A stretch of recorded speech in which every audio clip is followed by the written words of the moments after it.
Now they can hear us, and they're sorry. Sorry about that, guys. There we go. I don't know why we're having so much trouble with our levels lately on our mic. There. Oh, it's still spiking a bit. Let's see. Normal talk, normal talk, normal talk. All right.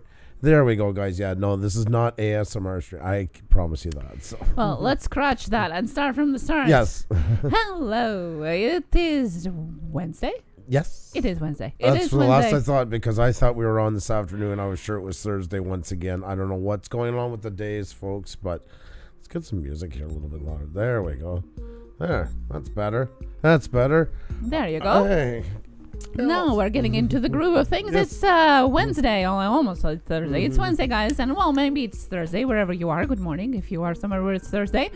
Hello and welcome here. This is Live with Pusa, as always, 7 p.m. Eastern, and today's interview night. We are going to have an amazing guest today. Oh my God, guys, you're going to love this. Oh, yes. Some naughty, some ranchy talk. Oh, yeah. Yeah. You want to know where you can push the boundaries on YouTube? Oh, Oh, yes. We're going to have that for you. Usually I would show stuff later on. Hang on 1 second here. Well, we got to tease you a little bit, guys. Yes.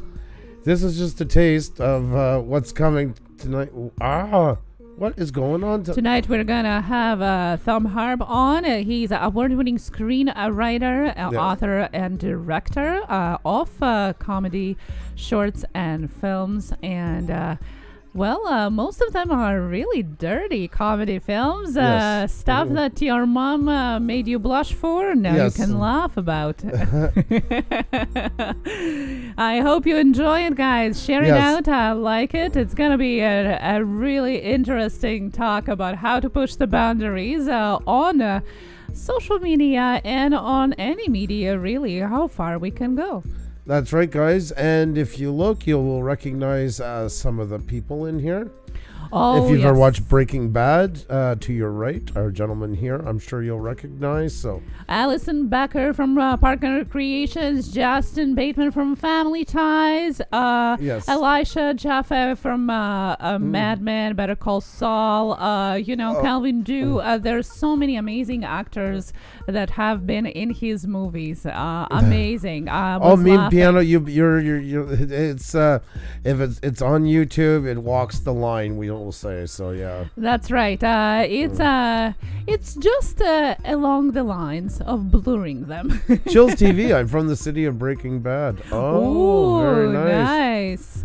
Yeah, so that's what we're gonna have for you today, guys. That's gonna be really interesting. Something that we haven't talked about yet here. Yeah. And really excited, guys. Really excited to have him on today. For him to be able to make his time. He actually is working on a full feature movie now and just secured a new contract for a new short. So I want to hear all about that as well. This one was hilarious. This was so hilarious. This one. Yes. Oh my God. I couldn't stop laughing. This one is starring Alison Becker from Parks and Recreation and Justine Bateman from Family Ties.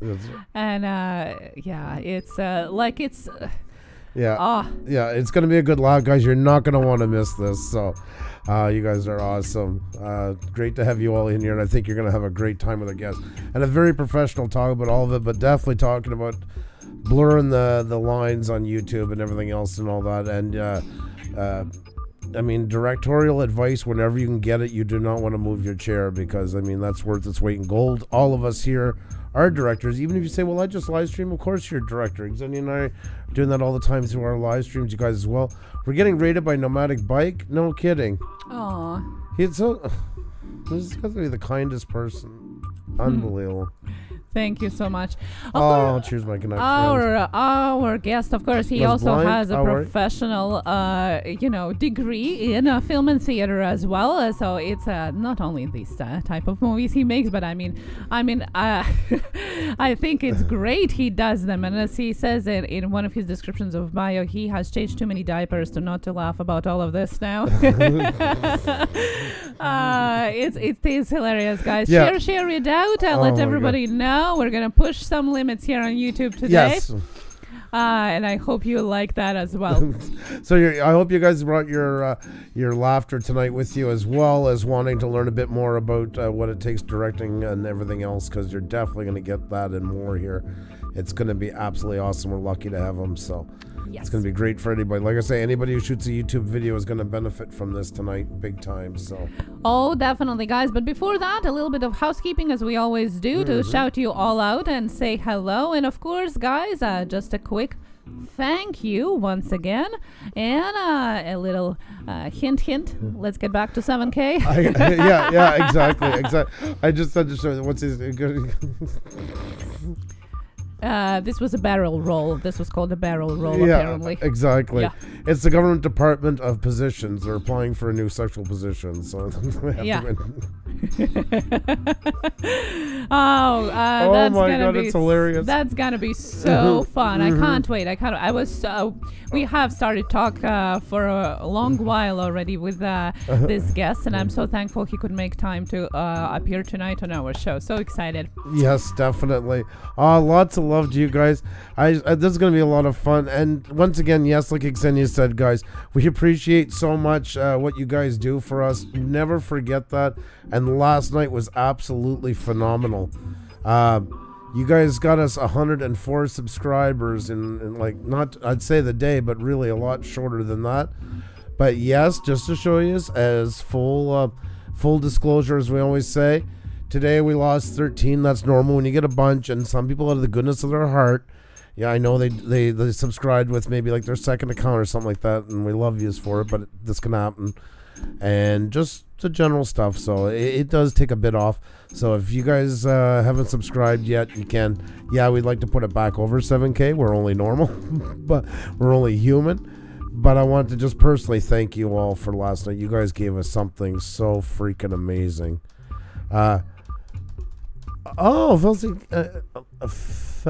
Felsi Kimi? I hope I'm pronouncing it well. You subscribed last night. Well, it's so great to have you in here, and thank you so much for that. It's really great. I'm hoping it is all good people, because I want to meet new people all the time. I want you guys to meet new people. So it's really great to have you in here. Thank you so very much. You guys are awesome. I want to thank all the channels too, like Gill Skills, Farmall Fanatic, R5 Adventures, B&O Outdoors, Cryptics Studio, Firekick Studios, and Riley, everybody, guys, who was there yesterday. I feel so bad. You know when you say something wrong and you just can't get it right again. What was it? Heart of Family. Yes, Heart of Family, I believe it's pronounced. Was awesome for that as well. So many of you guys. I mean, are just. What else can you say? Absolutely phenomenal. Thank you to each and every one of you. It does mean a lot. So. Oh my God, there you go. We're getting back up because we're at 6995 when we went back on, and right away you lose one or two. Every time you live stream, you always lose one or two. Never fails, never fails. Yeah, so that's right. Yesterday was a really, for those of you that missed yesterday, it was so unexpected. We decided to spin the wheel because we got vindicated and approved by YouTube. Our wheel is good to go. I'm sorry, and that's my fault for pushing vindicated so much. Yes. I was so like, so instead of Tuesday Tech Talk, we had our wheel yesterday, and we weren't really planning on hitting 7K at all yesterday. We were so far away, and then we got rated from all these amazing people yesterday. We were speechless, literally. Yeah. Literally speechless. I don't think you have seen Andrew so speechless at all. Like, you gotta see it to believe it. Oh my God. You're so funny. You were so funny. Oh, she is a pip, I tell you. There we are. And I seen some of you guys made some videos as well of our reaction yesterday, so I'll definitely check those out too. That was so. Thank you guys so much for everything. Like I say, they say numbers don't matter, and they're not all about the numbers, but they do matter because each and every one of you are a number in there, and we couldn't do it without you. So thank you so very much. And of course, if you haven't seen that is all is there yesterday on our homepage featured. So definitely Break the Twitch is in here. How are you? Break the Twitch is our guest from Monday, guys. If you missed that, everything about decluttering your mind, your house, your space around you was such a great conversation. We even got into social media decluttering, which is very important for us here. That was an unbelievable chat. Yes. He's so well spoken. Guys, if you do not have him yet, this is your chance. Grab him. His channel is phenomenal. His website as well. I mean, he's a whole mecca for getting your life where it's got to go. There's another channel that helped us so much. Ray Kit is in here. We hit it last night, Ray Kit, and then we lost back. We were getting back and forth a bit. I got to thank you as well. You've been, well, I mean, supreme to us. I the words can't even explain it. Yeah, we hit 7,008 last night. And of course, with the YouTube drop back, we're back. It was minus 13, but that's coming back up slowly. So we are getting there. Thank you guys so very much. Thank you. Yes, well, it happens, and it's fine. And don't forget, today is another interview night. Amazing interview night with Thom Harp. He's an author and screenwriter, director of some dirty comedy shorts that we are going to be discussing tonight. Oh my God, guys, you're not going to want to stuff your mama said not to watch. With some big stars into it, guys. With some big stars involved. So. Oh yes, big stars for sure. Elisha Yaffe, Kim Shaw, Kelvin Yu. That's just a couple of those who are appearing in his directed shorts. So amazing. Yeah, this is gonna be awesome. Yes, So, can't wait to see him on our screen tonight. Thank you so much for tweeting it out, and if you haven't yet, please do hit the like button, subscribe if you're new, hit the bell so you know when we're on next, although we're here every day from Sunday to Friday at 7 p.m. except for Thursday at 1. That's right, tomorrow it's 1 p.m. Spin the wheel night for European edition. It was a team effort, Gil, and you were definitely a huge part of that team, my friend. And like I said, I can't thank all of you guys enough. It's so amazing, so amazing. Thank you. Chills TV is offering us to take us on Breaking Bad tour. If Oh you my ever God. come down to Mexico. That is New amazing. Mexico. New Mexico, yes, that is amazing. No, we love that movie, Breaking Bad, yes. It's going to be awesome. Yeah, Exactly. That would be, yes, Mhm. someday, definitely. Yeah. Welcome, everybody. Andrew's going to be calling you out, each and every one of you, just in a couple of moments. So don't go anywhere. Don't move a muscle. It's a special thank you. Shouting out everybody's name to say thank you. You're here at the beginning of our show tonight. And we also wanted to mention our merchandise. Wow, you're going fast tonight. I'm trying to keep up. You're going. Okay, there you go. I'm on cue. There you go. There you I'll go. be good now. I promise. I promise. Our merchandise, if you haven't seen it yet, or if you have and you have made your mind to purchase any of these amazing blue shirts, hoodies, t-shirts, mugs, stickers, 3-in-1, by the way, 3-in-1, you get 3 for 1, and of course for babies as well, we have a little onesies and signature Blue Wrench leggings and socks with little custom made blue wrenches on them. You will never get it anywhere else, just in Blue Ridge Group merch. Oh, Sarah just Sarah's Abstract Expression said, just letting you know, I just sent you guys an email. Okay, I will check that out. Thank you so much. Thank you for letting us know. If you have contacted us anywhere on social media or email, if we haven't gotten you back, be patient. And if we don't get you back in a week or so, just bombard us again, just in case it got lost somewhere. It's not personal. We try to get to all of you guys. Yes. We need a producer.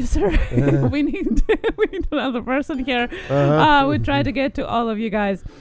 Hello everybody. Do we use Teespring? Yes, we do use Teespring, and that's why we are so excited to grow. And one of my most big excitements for growing is getting that merch carousel underneath the video. I don't know why. When we hopefully get some time to 10K, that what is going to be there, and we will get stories as well. So guys, we will be able to basically bombard you with even more content from Push Studios here on YouTube. I'm stuck in a dilemma because tonight's interview night, but they're asking for the horn. Oh my goodness. You know, and I just don't like letting people down. Cover your ears, guys. There we go. There we go.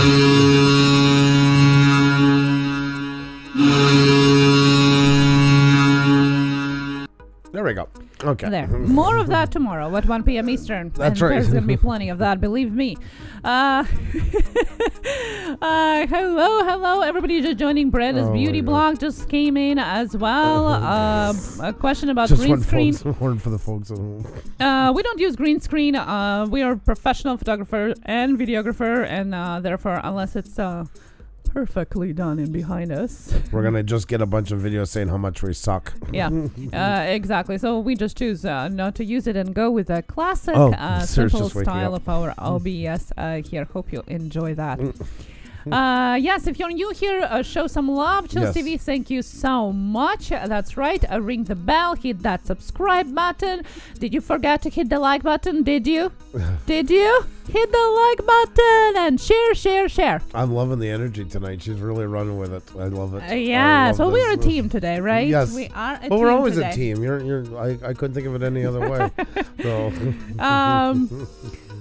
And yes, well, Andrew's going to be calling you your names in just a little of moments. And right then.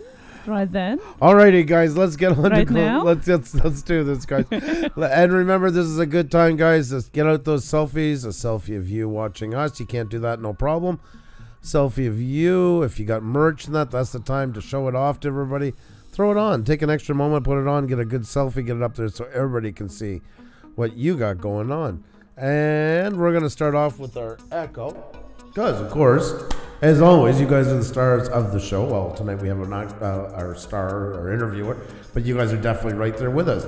No, you guys, no show. Works hand in hand, folks. I kid you not. So I want to say a great big hi to Wisco Style, West Haven, always and forever. Triple J Family, Tucson Discoveries, Shoes Life, Shane Rito, Sarah's Abstract Expressions, who I just woke up with the horn a while ago, so my apologies. But good morning. And we have Ray Kidd in the house, so great to have you in here, buddy.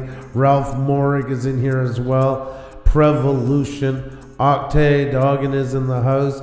Nomadic Bike, who's so good at all coming in rating us like that. You are such an awesome person. Thank you so much for thinking of us.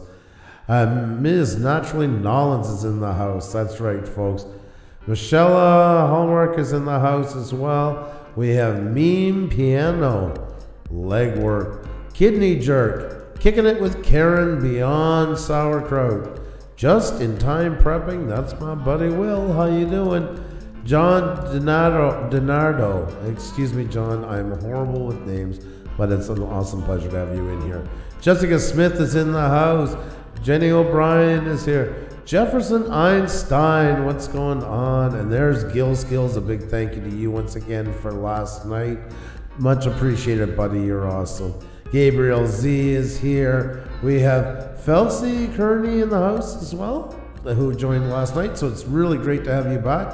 Eileen Villiers, the fam, is here. Always, well, the pleasure is just, I can't even begin to describe. Love seeing Eileen. Destination Chronicles is here. Dark Ones is here. Coast to Coast Drones is here. Chills TV. Brenda Beauty Blog. Blended Whiskey. ATGH Travels is here. Our dear friends from way back when. A year in YouTube is like a lifetime, and they were with us right from the beginning. Amy Amor is here. Great to see you. Alex, the Blue Man reviewer and gamer, is in the house. Abandoned City Camel Crew Explorers. And the Party Source Reviews. Thank you for the super chat. Love Puša Studios. The Party Source Reviews. Good to see you. You always just fly in like that. You're so sweet. Thank you so very much. You're awesome. Thank you for supporting us. And 3B Production Co. And it's great to see you all. And any names we missed, please just say hi. Igorda Vlogger is in the house, I see. And Sushi and Noodles. Hello, how are you doing? Good to see you. Turning Stones is in the house. Octay Doggin. I said your name already, but I don't mind saying it again. Whoever else I am missing, like I say, guys, Tucson Discoveries. I'm just looking through. Stingray Steve, how you doing? Adam X EP, how you doing? Great to see you. Great to see you. The MX Guru is in the house. Great to see you guys. Let's see here. Who else I'm missing? Yeah, Shane, we're 5 away. We passed 7K last night, and then of course to clean up, we lost some. You guys did fantastic. And yeah, if you have some friends, if you know anybody you think hasn't seen us yet that might like, we'd be happy to get this back over 7K. But the main thing is we hit 7K last night, and we hit it with all of you guys. And it was absolutely phenomenal because it was with you. That's why. And you guys have done so much for us. Nightwolf 49, how you doing? How are you doing? And I'm just making sure, guys. If we didn't say hi to you when Andrew was calling you out, say hi in the chat if you're just joining us. And it's Brad Ariels is back. Yeah. So guys, hello to those of you that are just listening to us or maybe just watching. Say hi in the chat if you can. Maybe you're working and listening to us at the same time. And if you can, that's okay too. Hope you enjoy our Ranch-A-Donny night tonight. Oh, yeah, guys. There's going to be lots of laughs. You're not going to want to miss this. Director that's done some amazing comedy shorts on here. You're going to love these things. They're, I don't even know how you'd start to say how much humor is into these. Like, they're just fantastic. They really are. And yeah, it's a little bit of raunch, but it shows you about blurring the lines on YouTube, and I think a lot of us want to know that sometimes where to go, and you'll definitely get a few ideas tonight. And once again, guys, a director, you never want to pass that up as YouTubers because you're all directors, every one of you here. And I mean, the work is fantastic. I mean, the lighting, the character, the cast it's in, and stuff like that. So There's no shortage of tips that you're going to get tonight, so you do not want to miss it. It is going to be awesome. That's awesome because director, I mean, does everything really, and he's also a screenwriter, you know, so he sees it from all different points, literally and figuratively, from inside out. Especially you know? on shorts. I mean, you're so involved in every process intimately. And almost, you know, I was watching them repeatedly, even before that, and again today, and I was like, I want a full feature movie out of this. I'm like, I want more. I want more, and that's exactly what we want to learn today, is how to make the viewers want more after they watch 5 minutes of your content. Yeah. Xenia and I are still watching on the side, so that's why. I don't know how much you're sharing there or not, so yeah. They're just little blurts here and there. Oh my god, guys, you're gonna laugh tonight. So yes, that's right. Creators Spotlight Show. Hello, thank you for bringing your wife yesterday. That was awesome. Yes. Thank you so much. 3B Production is here as well, guys. Share it out. And of course, hit the like if you haven't yet. Tell your friends, tell your neighbors. It's gonna be fun. I'm sure there's gonna be a lot of things to laugh about, but also to take away from you, for you as a creator on YouTube here. Get inspired. That's what we're all here about. Thank you so much for joining us, and I hope you enjoy our night tonight. Destination Chronicles is here. It sounds like Andrew needs a new lighter. Yes. You're picking up on that one. Yeah, I got 900 of them around. That's what I was just gonna say. Yeah. Yes, Revolution says the same thing. Yeah, I actually got him a zipper lighter with Viking theme on it. When I bought this one 4 days ago. Literally, I bought it 4 days ago. Nevertheless, I did get him a refillable one with Viking theme in Iceland as a wedding gift. Yeah. And she did. I know. I agree. Do some discoveries. Eileen, hello. Thank you so much for joining us. 2 videos edited and scheduled by 3B Production. That is awesome. You are really on the grind. Very nice. Wow. That's the way to do it. That's the way to do it. Pedal to the metal. Falsy, that's right. Like and share. That's right. And subscribe. Hit that button if you haven't yet. Let your friends know that haven't known what Push Studios yet is. I mean, guys, we grow together. You know that. You have been here. So don't keep the secret. You know, let everybody know we're here together. The more the merrier. And I hope they enjoy it as well. They actually are going to thank you for not keeping it a secret. So guys, don't forget to hit the like button, tweet it out, tell friends, all that good stuff. And in the meantime, let's go take a look at some of those selfies, and then we're going to bring our guest on. So. Yes, that's right. You can still manage to add yours, #BlueRangeGroup on Twitter. Post a picture, add #BlueRangeGroup. There we go. And I'm just going to give you the link. Please just remember the hashtag, guys, so we can all find you. Oh, Xenia put it in already. There you go. Full view, and there we go, guys. I want to thank Elena. You are always so awesome for tweeting it out. Thank you so very much. Head over to the live stream tonight. Love it. Thank you very much. It really does help us out a lot, guys. And there is our Jenny. There she is. Always great seeing your selfie. Thank you so very much, and hope you're having a fantastic night. My slice of heaven outdoors. Hello. Good to see you. Great to see you. A pleasure to have you in. Jackie Heru, how you doing? Always get a selfie from Jackie. Always look forward to it. Our little angel. She's so sweet. Yeah, so pretty. Love that. Editing and watching. I love that. Always can't wait to see the next video. Do not watch her channel on an empty stomach, folks. Unless you're ready to leave right away and go get something to eat. So can't stress that enough. And there you go, guys. There's the man, Will. I don't know. I just love that Will always puts in these selfies. I think that's so cool. That. Yep. Yes. Coastal LC Plans. Hello. Leonard Shea. How are you doing? I think you're going to love what we have today for you. Yeah. Oh, yeah, Leonard. Yes. Oh, yeah. Most definitely. Natasha Flowers here as well. Hey, Natasha, how are you? I just missed you in a live stream today. I'm trying to remember who it was. I was on my way in. You were on your way out, but good to see you. Always a pleasure. Destination Chronicles, that's awesome. Thank you so very much. Thank you so much for sharing with us. What a great shot. I love when the pets are in. I love when you guys do that. And there's Sarah's abstract. Is this just? I don't think this is just when I woke you up with the horn. I'm assuming. So, my collection. Wow, some beautiful work in there. Some beautiful artwork. Thank you so much. Yeah, she was saying in the chat that she managed to put her selfie up.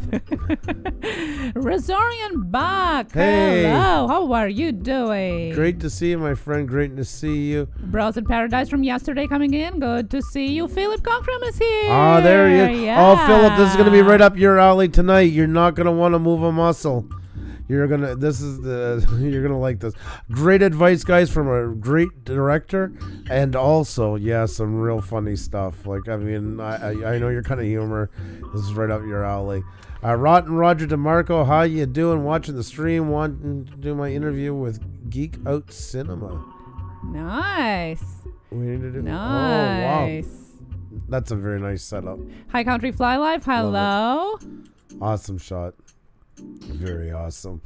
Eileen, oh, you got the Boulder Buddies. Oh, that is nice. Yes. Oh, that's awesome. Got your Boulder Buddies. Green Bay Wackies Boulder Buddies. Yeah. Very, very nice. So cute. That's an awesome shot. Thank you for sharing it. That is awesome. That yes. is very cool. Thanks, guys, for sharing. And remember, guys, it's not too late. We'll check back in just a little while. We have JC No Limit as well here, and Faith and Fallen is joining us as well. Welcome. Yes, good to see you guys all here. Well, today, Dave is here as well. Dave made it under the wire. Dave always gets in there for his selfie. I love it. We're always with them. We spend a lot of time in Carolina. I like that. I like that because we here still have snow, guys. Snow is outside the window. It's disgusting. It is. It really is disgusting. Winter's still here. It is disgusting. Gabrielle Z here. Good to see you. And today, guys, you're right on time. We have such a tease for you today. We have Thom Harp. He's actually, by the way, just refreshing. I just messaged him on email. Oh, okay. He's just refreshing now. And he's getting ready for you to talk about some ranchy comedy, some dirty comedy shorts. He is having a blast with those for the last 10 years. Some dirty chat today. We're going to push the YouTube limits and see what we can do and talk with Thom Harp. He's an award-winning screenwriter, author, and director of amazing shorts about some naughty subjects, as I say, that your mom made you blush about. And they star amazing actors, as we said, Alison Becker from Park and Recreations, Justine Bateman, you've just seen it in short that Andrew was featuring, from Family Ties, Elisha Yaffe from Mad Men and Better Call Saul, Kelvin Yu from Master of None, and so on and so on, so on. So amazing, so much laugh, but also a lot of amazing useful tips for you from point of view of director of how to make a viewer interested in your 5-minute video and want more. Yes. So like I said, guys, this is calling every YouTuber. So guys, help us spread the message, tweet it out, hit the like button, all that good stuff. And he's going to be on with us just in a minute so I can send him the link now. Yep. Okay. And Classic Time and Retro Drastic, hello, good to see you here as well. Victoria's Diary, hello again. Hello, The Irish Drinking, good to see you. Stereo Spaceman, yes, well, that happens. We're so used to it. Gonna be back in no time, guys. You are amazing, right? Wish I got on Breaking Bad, but I did work on Beer Fest Mexican drinking team here. Oh, that sounds like fun too. Yes, it does. Beer Fest Mexican drinking team. I would like to know more about that. Yes, definitely. So Thom Harp is gonna be joining us. His shorts are award-winning. They have been shown in dozens and dozens and tens of dozens of film festivals across the ocean, in Asia and Europe, here in North America. His films have gotten multiple awards, and right now he's working on a full feature film and just secured a new contract for a new short that I'm so excited to more hear more about, because I just, there's not enough those shows to watch. I want Yeah, more. no, I know. And I think that's the secret of knowing how to do that. And that's, how to put their content in those 3-5 minutes that people just want to have more, because I really am craving a full feature film from him right now. So I hope that benefits you guys as well. Walker Fam, our previous guest as well, is here. Walker Fam, I'm going to see you as well. Life is TV. Hello. I hit and like and tweet this puppy out. I love it, Philip. Thank you so very much, my friend. So thank you so very much. And once again, guys, you were with us a lot of it last night. We hit 7K, and I cannot thank you enough from the both of us. It was unbelievable. Yes, we got a bit of cleanup. We all get that stuff. So if you happen to have a friend or two later on that hasn't seen us yet, you think might like what we do, hey, we're more than happy to get a bit of help to get back over it. Not that you guys didn't do enough last night. Can never, ever repay you all for all you've done for us. Oh, that was amazing. If you guys missed last night, we were in such shock. Andrew lost a speech. I couldn't believe it. It was unbelievable yesterday. Thank you so much for such an amazing surprise. That was so cool. It really was. Because we were thinking midweek at the earliest, and man, you guys got 104 yesterday. Unbelievable. Thank you so very much. So I think we're just about ready to head over to our guests and say hi. Yes, that's right. Let's welcome in our live chat Thom Harp. How are you doing? How are you? Great. How are you, Tom? Good to meet you. Oh, it's good to meet you both. There we go. I forgot that we had the music on from the celebration part we had last night. So it won't sound like elevators the whole time, I promise. No worries at all. How are you doing tonight? I'm doing great. Thank you guys so much for having me. I really appreciate you reaching out, and I think it's it's very flattering for me to be in this position. So thank you. Right back at you. I mean, your work is just simply amazing. It really is, and we've been giving little teasers to everybody all the way through. And I mean, I love it. I mean, the quality of it, the humor into it. It's very on the nose, and I don't know. I think you're a genius, to be honest. Oh, thank you so much.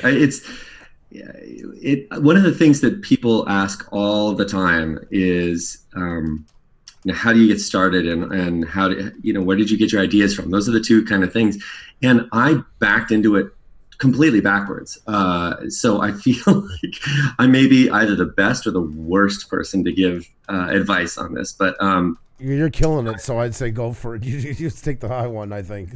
Okay, well, so the the thing that started me on comedy, I always joke, is that I was a DP, which if you're not a film person, that means a cinematographer or director of photography.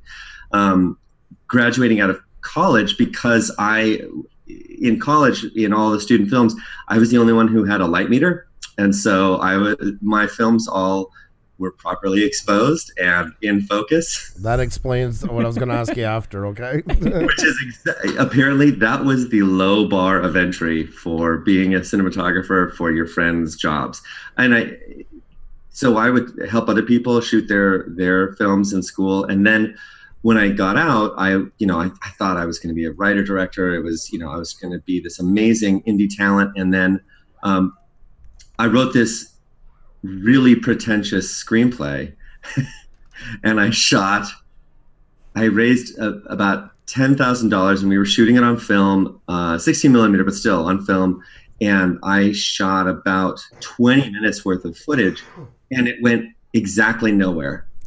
There was nothing that I could do with it. I tried to make it into a trailer that people would, because at that time people were like, oh, just shoot a sizzle reel of like the best scenes in the movie, and then they'll finance it.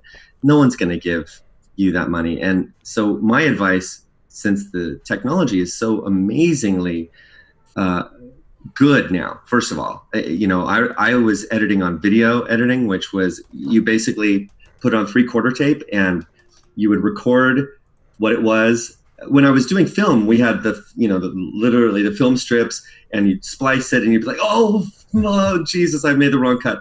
And you'd look at it again and you're like, well, it's okay, it's fine. We would never go back and do it the way that we can, where we test, well, here's this version and here's this version, which one kind of feels better. And now I actually test everything with an audience. I try to get people who were not involved in the project to watch it, and I don't ask them for their opinions afterwards, although they give them anyway. But what I'm watching is, are they excited during the thing? Are they leaning in? Are they laughing when I want them to laugh? Are they surprised or shocked or whatever that I'm going for? And I actually got that trick from Judd Apatow, who he records all of his test screenings with a little camcorder in the front of the thing. And then when they're doing the next edit, they have the audio of where the laughs are. So they know, oh, this actually did get a laugh. You, the executive, don't think that it got a laugh, or you don't remember that it got a laugh. But here, listen, he brings up the volume on the audience track, and you can hear it. So I've tried to do that too on my shorts. Give people a chance to test it and see what's working, and it's been wonderful. But as I was saying, when I started, I didn't have any of that stuff. We were, film was cutting and taping it together and running it. I'm sorry. No problem. Okay. All right. That's life. That's life. Like I told you today, we have lives. Right now it's remarkable what you can do, and I really think that what I did was the long way, and I encourage people to take the chance and really just jump straight in and start making stuff. And if you're a student filmmaker, also there's student film festivals. So I go on to, there's Film Freeway or Without a Box. They have all these filters, and you can say student film, and there are like 1,200 film festivals. So then you're not competing all around the world. So you're not competing with Spielberg. Not to be puffing myself up, but you're not competing with someone who's done it for a long time. Right. You're competing with people who are your peers. Yes. And that's not only good for you to get your feet wet, but also to move along to do, you go to the festivals that you get into and you meet your community. And that's honestly, that's how you make films is with a community of people. So, like I said, I started as a DP and I always wanted to get back to it, but I never had the confidence after that first failure to go back in because it costs so much money. Right. So what I would do is the first short that I did on my own was a thing called Afternoon Delight. And if you want to watch it, it's on YouTube. And what it was is I got asked by this group up in Seattle where I was living to teach a class. And they said, we're going to give you 2 rolls of film and students, and you can teach them, do different lighting setups, and you'll teach them how to work on a set. And I was like, yeah, that sounds great. Do you mind if I sort of write a story so that they're, working on something that seems real? The whole time I completely used them to finance my short film. And then I just had to edit it afterwards. They were like, I had all the stuff and they were like, well, thanks for teaching the class. And I was like, I will be taking all that footage and going and making it, and I'll put you in the credits. So that's how I got my start back as a writer director. And it really was, I had this crisis because my wife is a doctor, and but at the time she was a med student, and I was working as a cinematographer, and we had just had kids, just had our first kid, and it was very tough to balance those two things. And we actually went to a counselor who said,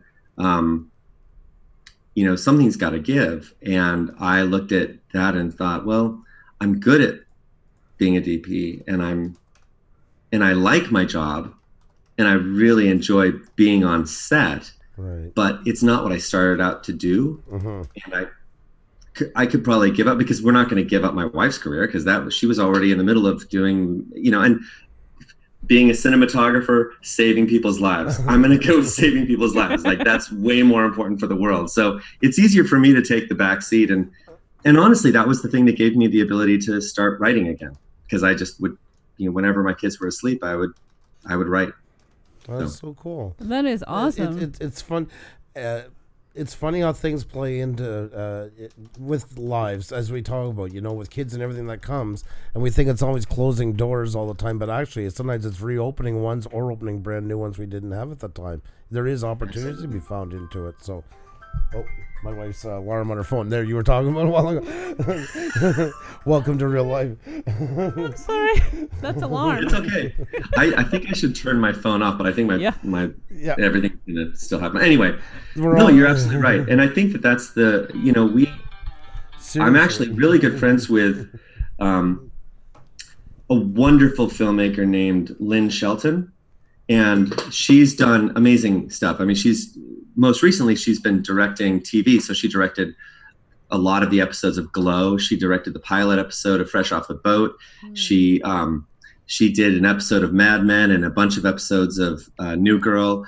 But she also started with these very cheap movies, and she made them in a way that made it possible to make them to shoot a whole movie in 12 days. Wow. With just the smartest. She was very smart about the way she did it, but she's also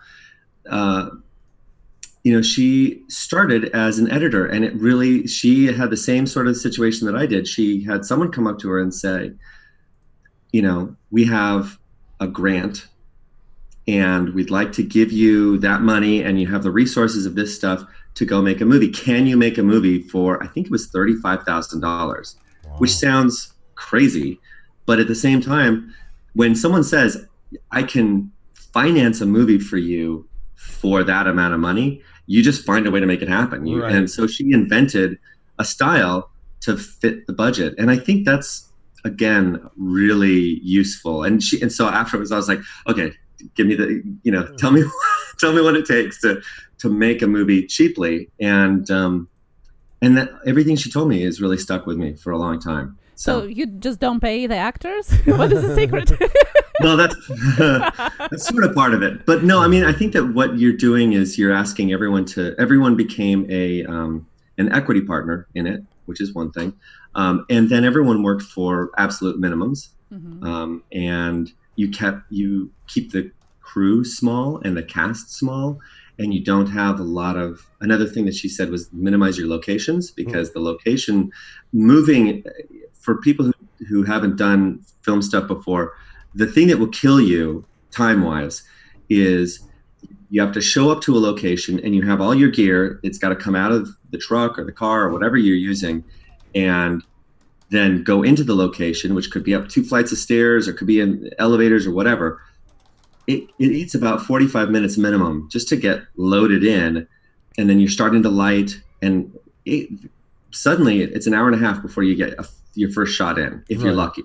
Right. Then if you have 2 locations that day, then you have to have another hour and a half to get out of there, an hour and a half to get into the next one, and an hour and a half on that side. So her perspective was keep it very, very minimal in terms of locations. Try to minimize it. Or if you're in one, then because to get a 120-minute movie done in 12 days, you're basically averaging 10 minutes of screen time a day. So write it so that you're in one location for about 10 pages, and you're in another location. So each day it's like, brand new thing, finishing this out, brand new thing, finishing it out. And if you do 12 of those, you have a movie. That is so streamlined. It was so smart. She's just a genius, and she's also happens to be the nicest person in Hollywood. So, but which is not always the case, but it's very nice. So I think about those things when I think about what advice I would give to people. It's write to your limitations, so that you know that you're going to be able to get stuff done. Because the worst thing in the world is getting people excited, like doing a crowdfunding thing, for example, and raising money and getting everyone's hopes up.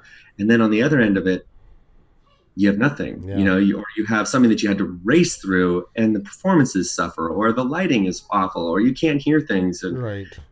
It's a letdown. So it's better to be smart in the beginning and plan it for the low budget, so that then you can deliver, and then you can actually take the time on what matters, which really honestly is performances. People will forgive almost anything, but they won't forgive bad performances. Well, you were talking a while ago, just a minute ago, about how to do it, like minimal locations, working for base salary for some of the side, with all these things. And I never thought of it to this moment. One of the more popular shows that come out of Canada here was the Trailer Park Boys. Absolutely. And I think they were kind of working off that same formula a lot. It was the same thing. Minimal locations, grabbing what you could, using people off the street as walk-ins, whatever resources were readily available. Not shooting for the stars, shooting to get something made. Kind of seemed to be a bit of their formula as well. And it works. That's the thing. When you see these and they really work, part of it is also, I think it's dangerous to try to emulate Hollywood. Yes. I was talking to because you're going to end up disappointing yourself and your audience. Yeah. So I was talking to a friend who's done exactly the same thing. Like I literally 30 minutes ago got off the phone with him, and his new script has 3 characters, 2 locations, and it's a thriller with a kind of a horror element, but it's not going to be a Hollywood thriller or horror. He said it's going to feel like a French film. Right. And I thought, that's different and cool. That's what people want. There was a great movie called A Girl Walks Home Alone at Night that came out 3-4 years ago that is black and white, and it looks like it's all done on purpose. But part of the reason why it's black and white is that they were making it in the American Southwest for Iran. It's set in Iran, and it's so that when it's black and white, it kind of takes, you stop thinking about it so literally. Right. And so they changed the way that works. And again, smart decisions. They kept it inexpensive. It was interesting. Black and white blood looks real, but color blood can look really fake really fast. Yes, that is true. So, that is, yeah. And that's a good point about that too, is not overshooting yourself. And even on YouTube, you know, I see people trying to say like, okay, I want to shoot like a YouTuber that has 10 million subscribers, you know, and all this stuff right away. And why, why do that to yourself? You know, why make things hard on yourself for nothing? Like somebody asked us tonight why we don't use a green screen. I'm like, because we're photographer, videographers. We're going to suck. As soon as somebody sees 2 pixels, they're going to make 10 videos about how bad we've done it. You know, exactly. So why open a kettle of fish that doesn't need to be opened, you know? And I do see that sometimes, you know, and even some bigger ones, they have 100,000 subscribers, but they always put in like the BBC News background type of thing behind them. And, you know, they're in their basement, like, own it, you know? Like, I know. That looks worse to do that than just saying, hey, I'm in here, put up something on the wall and call it what it is. And people respond, I think, most to truth. Mm-hmm. And I don't mean truth in terms of like, yes, obviously to documentaries, but I think that when you feel that someone is speaking from their perspective, even if it's in the context of a sci-fi movie or whatever, like it can be anything, so long as they're actually speaking from that the character is speaking the truth. Yes. And so the same thing goes for, for a YouTube channel. When I see these people, and I thought they did a beautiful job in that movie, 8th Grade, of showing her, and you could tell the Gucci stuff that she did was all the put on stuff that everyone was expecting every YouTube and Instagram kind of person to do. But when she spoke from her authentic self, it was like just a gut punch. And I thought that was a great message. A really great message, because being authentic is hard. It's because it's much more vulnerable. So when you're authentic, you risk a lot, but the rewards are greater because people will feel that and they'll respond. I mean, every time I do anything, and comedy is really tough because I feel like everyone's expecting you to be sort of snarky, but I think that there's a lot of that comedy at its best has this ability to poke fun at yourself and other people, and so long as you're not what we call punching down and like beating up on people who have no power or say, that's if your target is yourself or people who are above you, like I think that's fair too. But I think that there's, if you're talking about something personal, that's what people really respond to. I think that's why Judd Apatow's stuff is so successful, because he was able to have these big set pieces like the Steve Carell getting waxed in 40-Year-Old Virgin, which is hilarious. But at the same time, it comes from a place where he's genuinely trying to find out how he can navigate love And that's where it's all coming from. So no matter how crazy all the stuff gets, it's all coming from the place of, this is a guy who would like to have a connection with another person. He's going about it all the wrong ways, but at its core, that's what it's about. And I think that that's why people respond to his stuff more than, you know, some other kind of straight comedies that are, you know, super funny and a lot of fun, but not really, they don't really have anything to say. Yeah. And I think that's a secret in your films as well, is thanks. The relatability, as someone said here, a Stereo Spaceman said in the chat too. That's exactly it, because it's those little things that we all are, you know, taboo or we kind of like smirk about, but they still happen. It's just we don't talk about them. And you dare to not only talk about them, but show them on the screen and then make everybody laugh about it, you know? To be able to talk about the things that are relatable and also laugh about ourselves doing it, I think it's the best combination. That's why they're so amazing. Like Mulva lends a hand. I'm sorry, I was just playing a little clip of it. Like, it's so, I'm sure every woman's just wished there was some way to have that puppet just come in and finally get things straight. I almost want to make it my own, you know? No. Well, and the whole again, for me, the important thing about that was I knew that I wanted to land on that look on his face. And the guy that I got, Elisha Yaffe, is just hilarious in that last moment. But if I'd stopped there, then it would have been a pure joke. And I wanted the end credits to actually be where she's depressed about losing a guy, and that she's still talking to the puppet for like therapy. And I thought that was, you know, I've had so many people who have responded to that and said, you guys should make this into something bigger. Like she should be a character in a TV show. And that would be a lot of fun.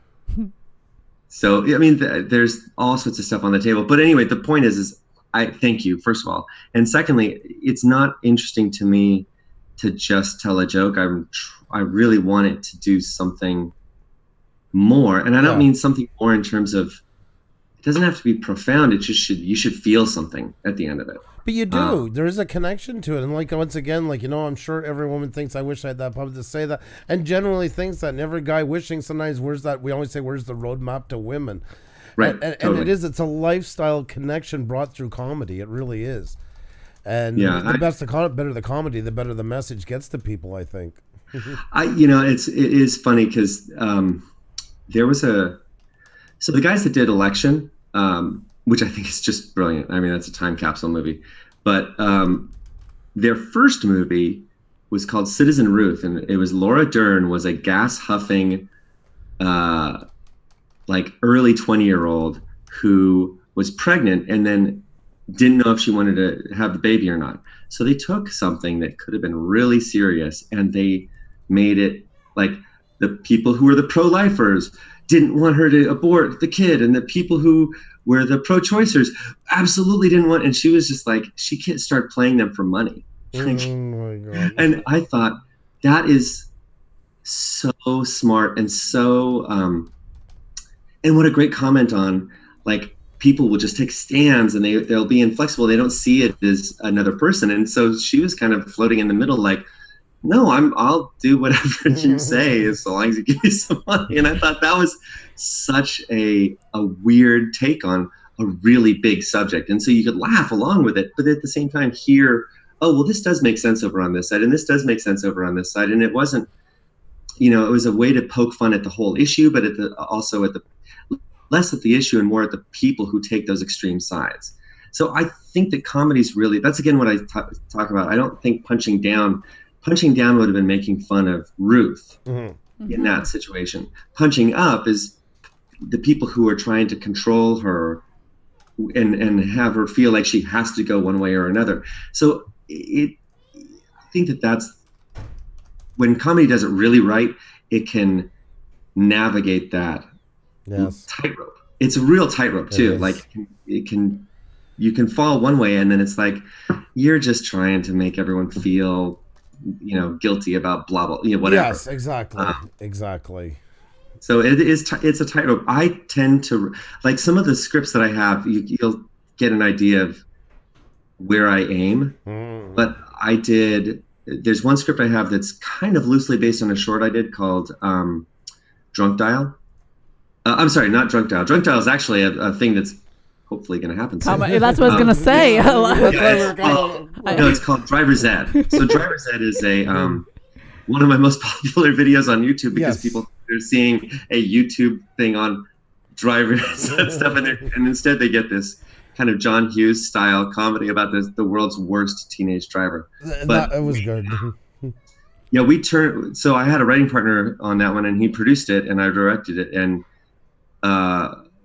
we turned it into a movie. We turned it into a feature script that actually got optioned, which was wonderful. It didn't get made, but that's because they weren't making teen stuff at the time, which is kind of a bummer. But I did Driver's Ed. I did Fake ID. Again, like these things that are kind of in our vernacular. Drunk Dial. So I try to look at things that I want it to be more common, and for us to talk about the things that we're all experiencing.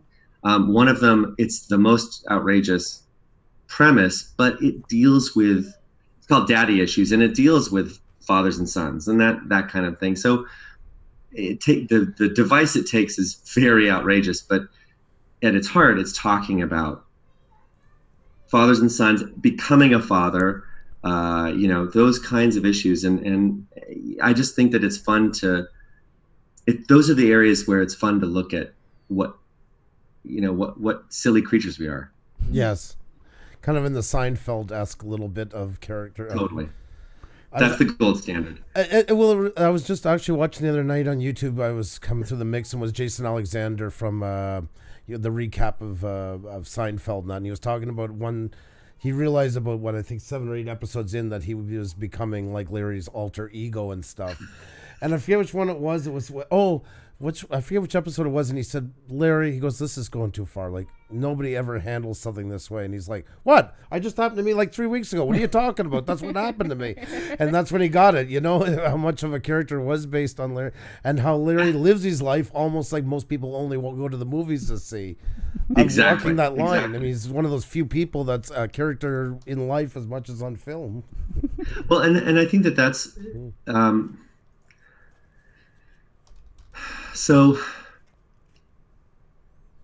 this is going to sound really philosophical, but I really believe that the reason why we have this amazing capacity for language, all people all over the world communicate and have vast, vocabularies and to describe simple little things, is because we're meant to be together. Mm-hmm. We're meant to communicate. We're not supposed to be alone, but being with another person is hard. It's work, and it's probably the most important work that we can do is to try to be with other people and not to be that baby who just needs to be fed and changed and and adored. Like honestly, babies are.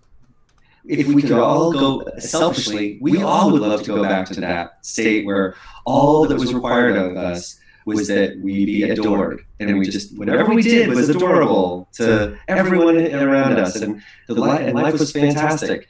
But that's not what it is, and so it's a lot easier to be single, for example. Mm-hmm. You don't have anyone to answer to, but it's lonely, and it never pushes you to get better as a person. It never pushes you at all. It's like, your questions are, what am I going to do with myself tonight? Well, that's easy. But the moment that you have to sit there and be like, God, I really do not want to see that movie, but it is date night and we are going to go see a movie and she has wanted to see that movie. So we're going to go see that movie. And I'm going to be a good husband, and I'm not going to say a word about it afterwards if she likes it. And if she doesn't like it, I will just be like, yeah, you're right. I could cut movies apart, and I'm sure she feels the same way about mine. That's the whole point. I'm not trying to say, oh God, my wife. There's movies of mine that she walks in and she takes like 5 seconds and she's like, nope, and she walks right out, and that's totally fine. I think that's the thing that we learn is how to. when we learn how to be with other people, that's kind of our life's work, in my opinion. So that's why I think for comedy, you know, going back to the earliest forms, like I think that we have always needed to tell stories about how ridiculous we are. Yeah. And, you know, the oldest, you know, all the Greek stuff, every culture has had the stuff which was the serious stuff that was telling the tribe, these are the lessons that are important for the tribe to learn. And, you know, all of the important lessons about morality and all that kind of stuff. And then there'd be like this little intermission piece that was like fart jokes. So and it was like, you just sort of need, and at some point they recognized, oh, people like this, and so we can devote attention to this stuff. And that's why there's the dramatic thing is the tragedy and the comedy. We need both to understand. If it was all comedy, then it wouldn't, you know, we wouldn't have any depth. And if it was all tragedy, I don't think we could survive. So that's, I mean, again, I did not expect to get into the serious. No, but it's very true. I mean, they do. It's the balance of life, really, and it's the balance of our existence and our stories up until this point, and it will continue to be.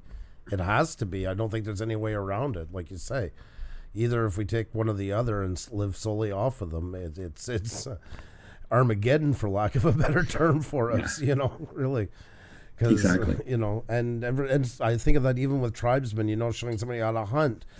And they're talking, you know, even at the time of caves, it's very intense because it's life survival. But then finally, some guy whacks himself in the hand with a club, and everybody laughs for a minute. Yes. You know, you need that. Yes, exactly. you need that moment. It makes them remember all the other parts that come into why that shouldn't happen, and a release. And it's a photo in your brain that makes that knowledge stay there longer. Right. Exactly. And I think that that's one of the things that I got attracted to doing. Well, first of all, I got attracted to doing shorts because it takes forever to get anything done in Hollywood, you know, and I've been very close a couple of times with different projects. And the project that we were laughing about earlier, Drunk Dial, was set up at, I mean, it was moving forward at one of the major studios, and which is going to be obvious after I tell you this next fact. The hack happened at Sony, which is where it was being set up, and everything ground to a stop. And we were, I mean, it was deep into negotiations and all this kind of stuff. And then that happened and everything stopped. And it's, so around that time is when I started ramping up. I'd always kind of done one every other year or so, but after that I was like, I gotta make something. It's driving me crazy to not make something. So I really started doing a bunch, and I would do, you know, I have to find a way to get a little bit more money to make more of them. But I keep, once you open that idea of a short is very different. It's like a short story is very different than a novel. A novel has to have, a short, for example, can be an idea, just like a short story can be an idea. Right. It can be something very simple, and kind of the simpler the better, because it can just really land in a hurry. And I was very fortunate to have my work get featured on Funny or Die. Like, they just really, the people there, the editors really responded and started putting it up on the homepage. Everything that I turned in went, you know, like straight up to the homepage. And one of them got embedded in another thing that they did, and it got like 500,000 views in like 2 weeks. It was That's crazy. Exactly. And each one of them have been, as opposed to trying to take a character through the journey of their, you know, sort of the deal with that we talk about with movies is that it's kind of the transformational moment in your life. And it's the thing that's going to change you from here on out. You'll never be the same. So whatever that is, but that's kind of what a feature film has to do. TV shows, that can't happen. Yeah. It has to be, what is an environment that can sustain a group of people or a mystery. What's a mystery that can sustain a group of people for a long period of time, so that we grow with them and we see them. And so they'll have ups and downs, but they still are there. They haven't like, well, I'm all done. Yeah. I mean, it would be really, really weird if, for example, one of the characters in It's Always Sunny in Philadelphia was like, you guys are really selfish and I'm over it. So I'm going to go, I'm done and I'll see you. And that would just be like, what just happened? It's like slamming the brakes on a high-speed train. It would have the same Absolutely. feeling, you know? So the deal you make when you do TV is that you're saying, okay, these people are never really going to change a whole lot. They're going to change bit by bit until unless, and then you get the brilliant shows like Breaking Bad. That very first scene was like, we're getting there. Yeah, that's where we're going, folks. Get on the train because that's where we're headed. That very first moment, we're not going to get off this train until that. And so it's in the future.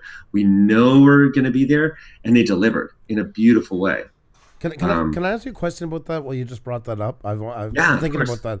But is that one of the things that's come out of the freedom of like things that popped up like Netflix and that don't make TV shows have to feel like they got to commit to NBC or ABC that they'll be on for 21 years?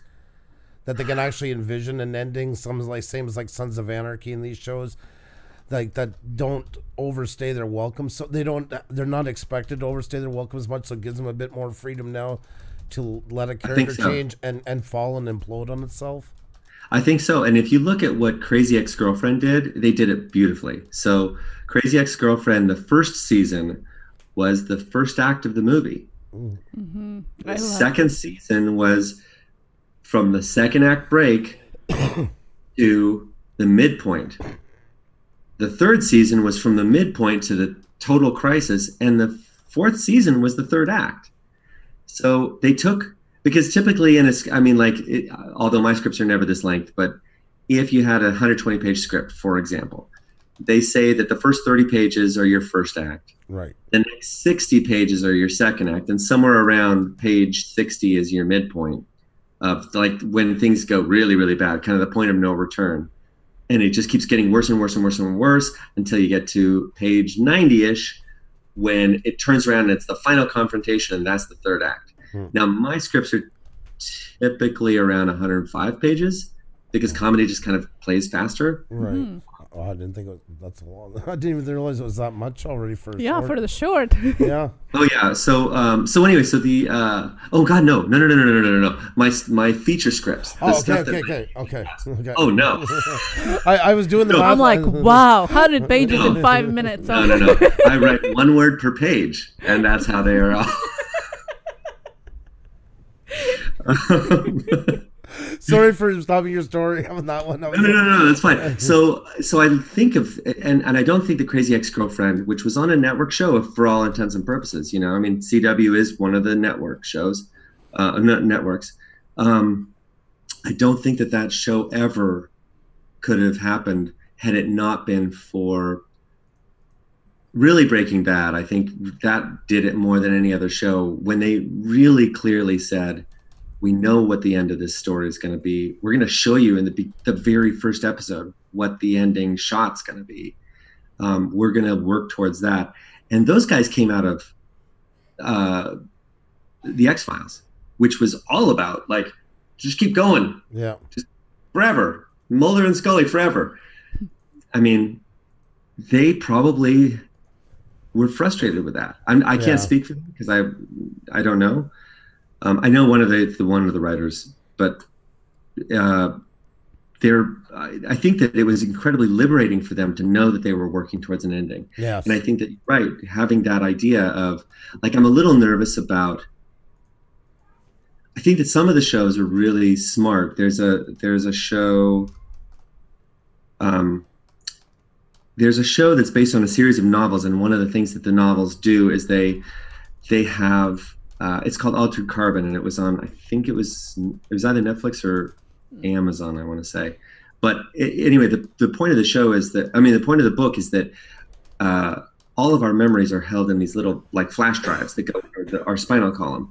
And so it was gruesome in the book, they can torture someone to death and pull their little stack out and put it in a new body and keep torturing them to get answers. That's gruesome. But the interesting thing for what it meant for the shows based on the book is that they can cast new characters all the time. Because the other thing that we forget about, when we see our favorite characters and suddenly someone dies, it's not always because the writers are trying to kill off the character. Sometimes it's because the actor wants to do something else with their lives. Yeah. So they're like, kill me, please, so that I can move on, and do it in a respectful way so that the fans understand and it is respectful. But I just got to do something else in my life. So, I mean, that's what they did with Steve Carell when he left The Office. Yeah. And I thought they gave him a beautiful send-off. But they do it right now, like years ago in the 80s and that, it was always the horrible, dramatic, soap opera-ish type, the Dallas type, type of thing. And it almost like scarred the actor on their way out, they were left with such a blemish. It was well, sometimes it wasn't always, they weren't always written out because the ass. No, exactly. Some of them, back then was still more of the devious like type of thing. So yeah. Right. But, so some people had awful deaths because there was friction. Let's just say. To say the least. Yes, there was some pretty strong type personalities working against each other. I'm thinking Moonlighting and all these shows and stuff like that. I'm thinking also like Night Court in the 80s, where we were talking a while ago, but where characters couldn't change. There was those ones, and they did it there, but it actually didn't work out well for them. It was more jumping the shark, like when Dan Fielding gets a heart, and all these things. It was too long into it, and then it was done the wrong way, it seems, so many times. And I think I think you hit it right on. That like I have a kid who loves TV, and so he loves comedy, thank God, so that we can go see a lot of the same movies. But we were watching something, and he's like, "This is a sitcom, right?" And I was like, "Yeah, this is a sitcom." I don't even remember what it was, but he said, "I don't like sitcoms," and I said, "I understand what you're saying." He's like, "Yeah, because I just feel like it's the same show over and over and over." And I said, that was the trick back in the day, is that they kind of had, it's like, and I think that Cheers, for example, I was thinking that one too, just best writing. Yeah. Fantastic writing all the way through the end. But it is tough to keep telling a story about the same people in a bar. It's just, whereas if someone had made a movie of one night in that bar, it would have been one of the great movies of all time, because with those writers, like if those writers with those characters could have written maybe a 10-part show that showed, Ted Danson's crisis and, whatever, and there was something that was finishing it, but there was also that sense of like, here are all these characters. Fantastic. We would have loved that. Yeah. It's just like, it kind of was tough to. Well, yeah. It was the older guys with the thick rimmed glasses in there, and hey, Carla wasn't rude to Norman this episode. Let's get that one in there. This one didn't do this. Sammy didn't make a baseball joke. Right. And I agree with you. It was amazing writing. It was great to watch. But it had that over sugary, kumbaya-ish TV thing that nobody could break the formula. There was that perfect formula every time, and you're right. It's just the same story told in a different way each week. Yeah, exactly. So, I mean, I feel very, very fortunate because right now I'm developing 2, maybe 3 projects. One is kind of a zombie project. Like I pitched it around town, and we thought, yay, it's going to happen. And then it didn't at the very end. But it's maybe coming back to life. And then I have 2 others that are kind of working towards that. And I used to think, well, what's a story that I can keep going on forever? And then I recognized I don't have to now. I actually don't. It's what's a story that needs more breathing room than a movie? Like what's something that is justified going to 10 hours instead of 2? And I don't want hours 6 and 4 to be boring. Like I want it to, if it's going to be boring for 2 hours of 10 hours, then I'd rather just do a movie and just get it's got to honestly deserve 10 full episodes to make it work. So it's different, and I'm grateful to be around in that time, because I think I would have been a great TV writer in the 80s, because I enjoy writing smart dialogue and I enjoy writing funny women. Yeah. And there's a lot of that was a great time for funny women. Man, I wouldn't have given to be on the Seinfeld staff and written for Elaine. Like, she's just one of the all-time best. So it broke all the molds. Like, a lot of people, I get it, Murphy Brown stuff, but Elaine was so real, so in the moment, and so everything that comes out of amazing character. To be against, I mean, every single one of those people is a murderer's row of talent. Like, Jerry Seinfeld, to make Jerry Seinfeld not the funniest person in the room is an impressive feat, because that dude is just funny. Like, there's some people, like, famously, Ben Stiller says he's not very funny in person. But he's so funny in when he's on camera, because he understands what funny is, but he doesn't feel the need to perform. But those four were, and they're side characters too, but those four were, it's a once in a lifetime combination of talent. Like, it's, and whatever they've done in their personal lives or whatever, you still can't take away that beautiful, what they gave us. For those laughs are really legitimately funny for forever. And what I respect about Jerry was, and it's not that he wasn't good in the show, but at first there was that trend where every comedian was getting their own series. Yes. A lot of them, they made them the star right away. And although the name was Jerry Seinfeld and he was the star, he was very good at letting the other three kind of keep it going. Which I respect fully. Instead of making himself, it has to be all about me, and doing for the first 3 seasons very awkward, trying to be an actor. Let them be the actors more. They're more the actor. I will have the punchlines, but I don't need to be celebrated every 2 minutes. Right. And I thought that was so cool, because, like, I mean, Tim Allen and all those guys, it was right about them right out of the gate. And if you go back and look at the shows, it's the awkward kind of laughs, and that you can hear them bringing the stand up just to try and make them feel comfortable in their lines, and you can add some cringe to it by times. And I think that's the challenge. I have so much respect for the people who can do the 3-camera sitcom stuff. I couldn't do it week in, week out. I think that part of it is, for me, I need to have, I like being places, and I get inspired by being in environments. So I like being on location. I like, and I don't think I could have done it. And I don't think, and writing wise, I would want to be able to go places. And so I like the fact that we've expanded. I think some of the smartest shows that have ever been on TV have been in the last 5 years. And it's really, I mean, they talk about the golden age of TV, but I think what is happening is not that it's the golden age of TV, but it's that the audiences are voting with their viewing. Yes. There's more choices, and they're seeing, like, a show like Broad City could never ever have happened on network TV. Yeah. And it's, I mean, thank God the show is around. It makes me laugh every single time. And we got in the middle of this golden era of TV, 2 of the best sketch comedy shows ever, Inside Amy Schumer and Key and Peele. As good sketch comedy as the Monty Python stuff. And I'm a giant Monty Python fan, but I would put any of their sketches up against anything that the best cast of Saturday Night Live ever did. And it just kind of came out of nowhere. Like, I really feel that audiences are smart, and they want to be challenged. And they want to see themselves. So they want to see themselves, and they want to be challenged. So they're asking us to not go with the stand. Like, I read the script, and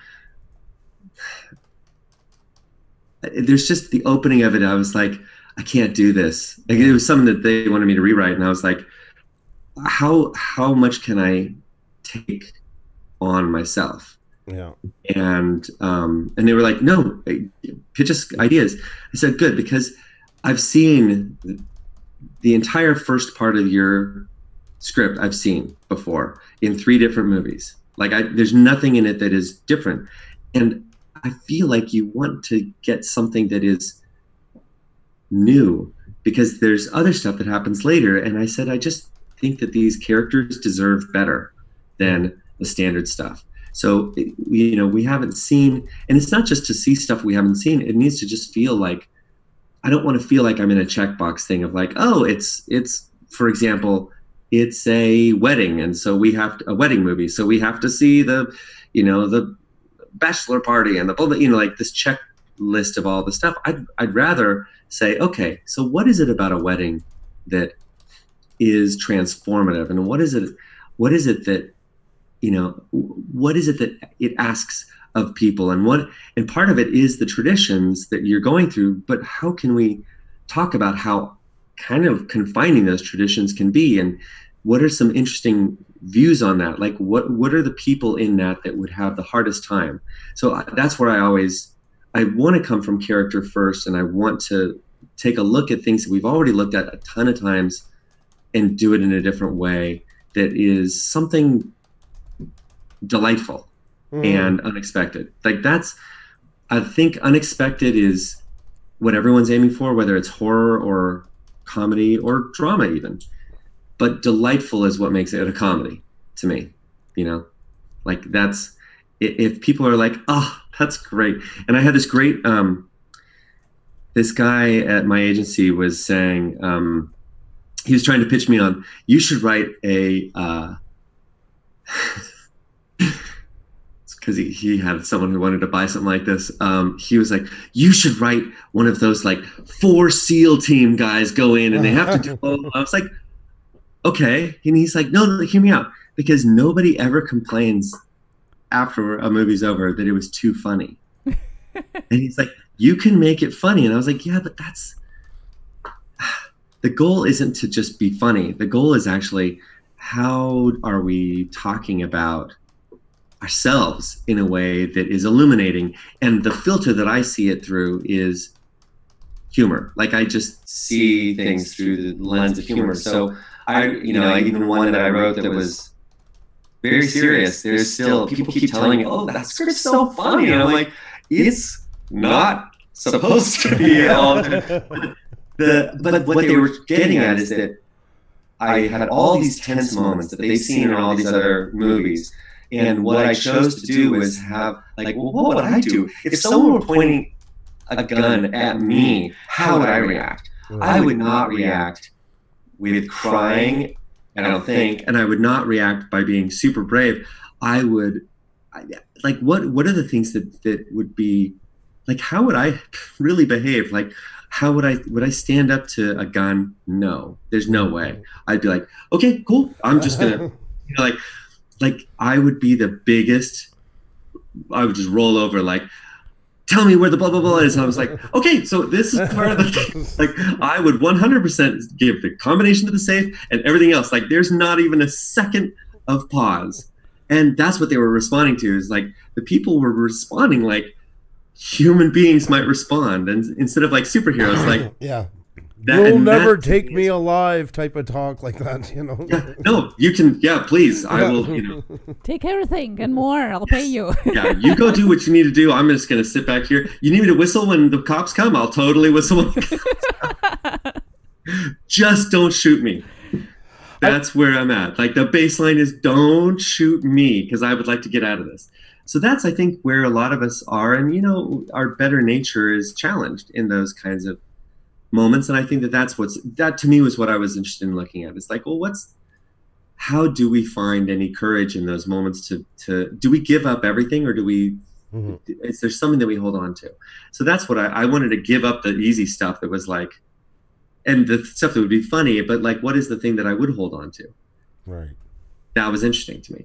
So I think that those are that's what's interesting to me. So talking about Navy SEALs, I mean, I still might find something that I can do with that, but I can't just say, take this idea and make it funny. Like that's not, I don't have take Freddy Krueger and make him funnier. That would be weird. Like, I know that that's what they did later on, and that's why those later movies weren't satisfying. Yeah. The first Nightmare on Elm Street is the most terrifying movie of all time, and I was terrified to go to sleep. It was the most brilliant gimmick. Yeah, a gimmick it was, yes, and it was brilliant, yes. Like that's when you get that idea, you're like, well, that's perfect. Like there's nothing, just please let me be good enough to deliver that idea into the world. That's what and honestly, when you're a writer, that's when you get one of those ideas, and I've had a couple, you're just like, please let me be up to the challenge of being good enough for this story. Like I want to see this movie. So if this movie were existing in a movie theater, I would go see that movie. That's, to me, when I get those ideas, I'm like, okay, well, that's what I have to write next. When you were talking about the comedy, and if you can indulge me for a second, one of my biggest heroes is Norm Macdonald. He always has been. I think he's brilliant. And I'm paraphrasing from a couple of interviews that he had. Because one time he was asked, like he said, like, you're from Canada, why do so many Canadian comedians do well in the States? And there was a whole talk about how things are going. And it kind of falls to the humor that we were getting up here for a while. Is kind of, I find now, that format is taking off more and more in the States. We're in that kind of weird place where all these comedians here never had a chance to make it anywhere. So they kind of had to just home their they weren't doing it to get a TV series or home to be comedians, because that's where you was to be. So that's where SCTV was born especially from. Thank you, because SCTV was that was the. But you guys have a great tradition. I mean, SCTV and all of what Second City did, whether it's the clubs or, I mean, we wouldn't have Ghostbusters had it not been for SCTV, and we wouldn't have Stripes or Honey, I Shrunk the Kids, Leslie Nielsen. I mean, all these names that started blending into it. And from Kids in the Hall. That's my favorite show of all time. Right. I mean, Kids in the Hall is, and the people who did that, they weren't trying to be Saturday Night Live. They were doing their own thing, and it was very, very smart. Even though Saturday Night Live was, sort of behind it, Lorne Michaels was involved, but it was.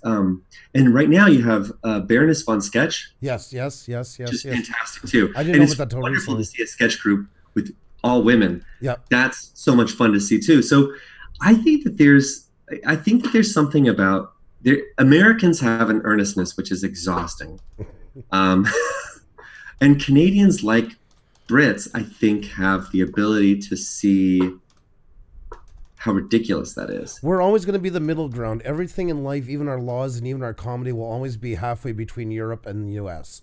Everything you can think of in life, any law or comedy or drama, everything will always have one foot in Europe and one in the States. We've always been that way, type of thing. That's true, but I think that also gives you a different perspective on both. Yeah, it does. You the space to be original. Mm-hmm. And I think that one of the things that's the hardest is, for a long time, there were a lot of copycat people for Quentin Tarantino. Yes. And that was because I'm not going to slag Tarantino at all. I think that Tarantino is a brilliant filmmaker, and his dialogue it's next level.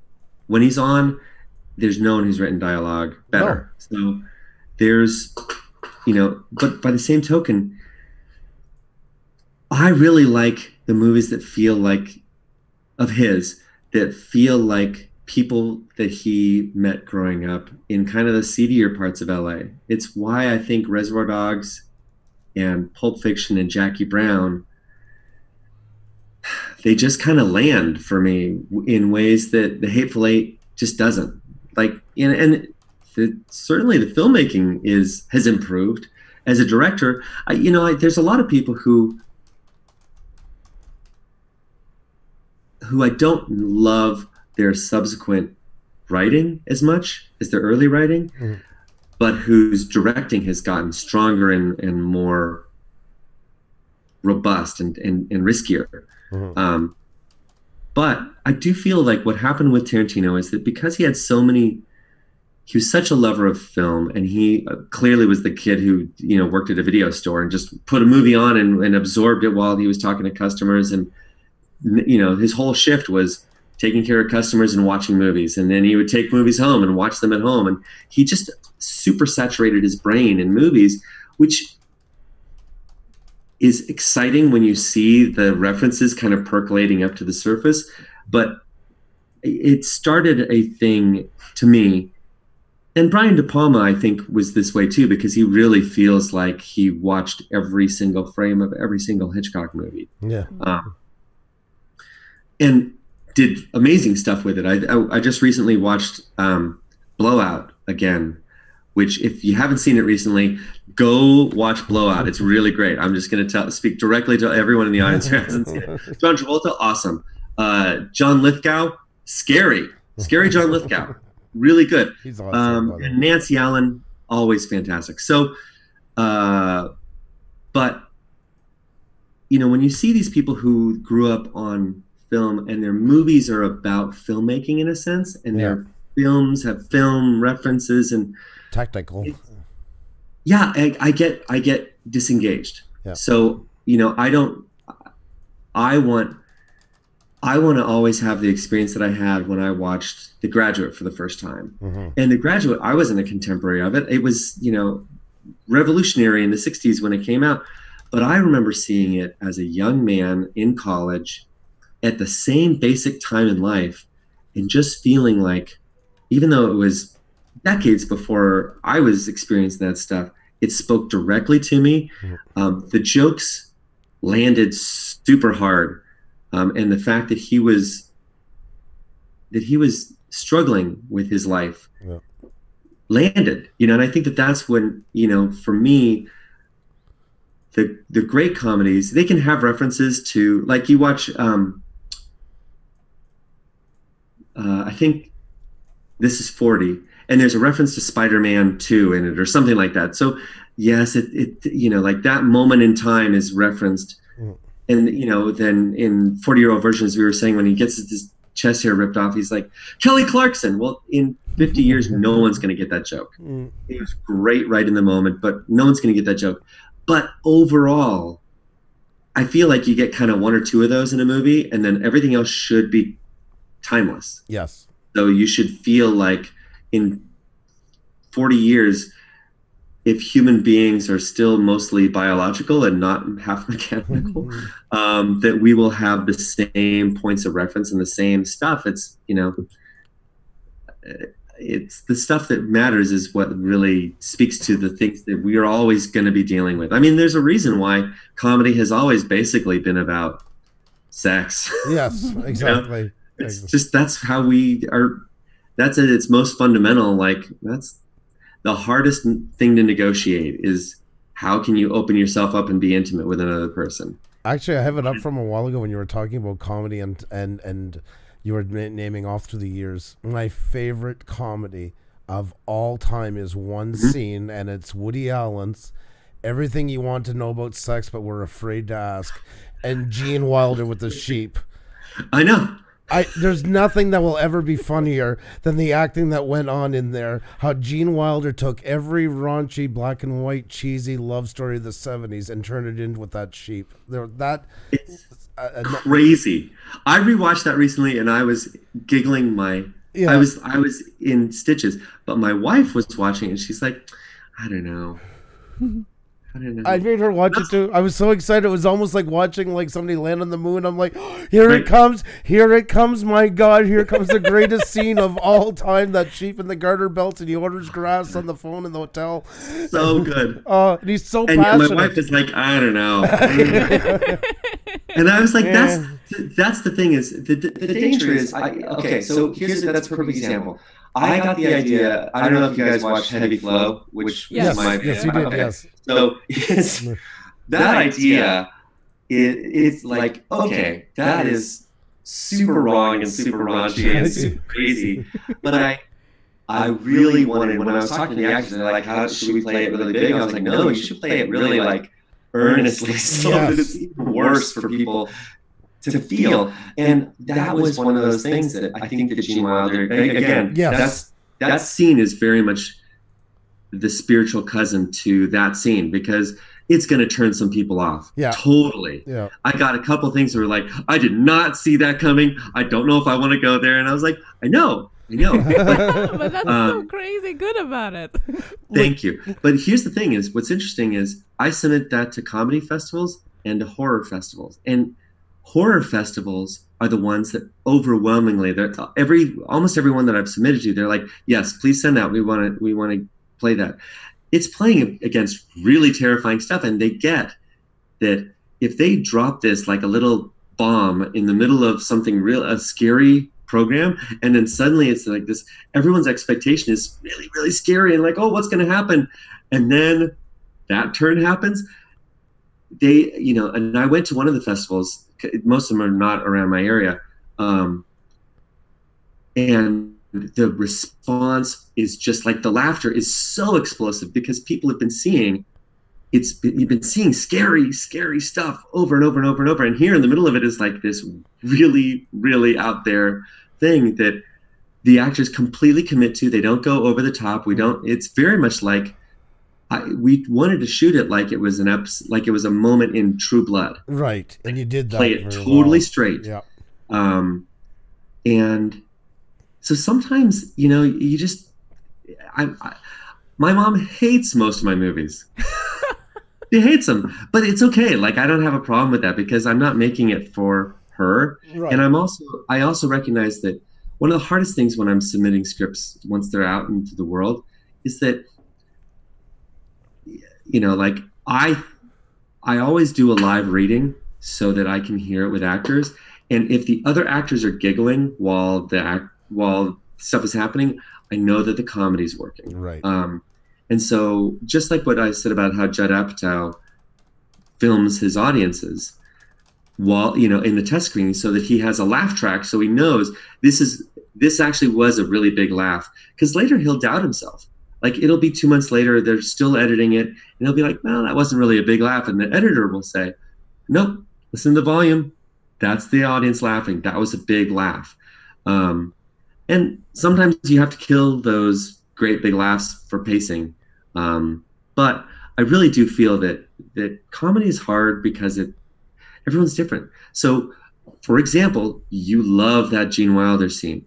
I love that Gene Wilder scene. My wife does not like the Gene Wilder scene, but she loves a ton of other stuff. Like, she'll laugh along with. We watched this show recently called I'm Sorry, which is on True TV. Okay. Very good show.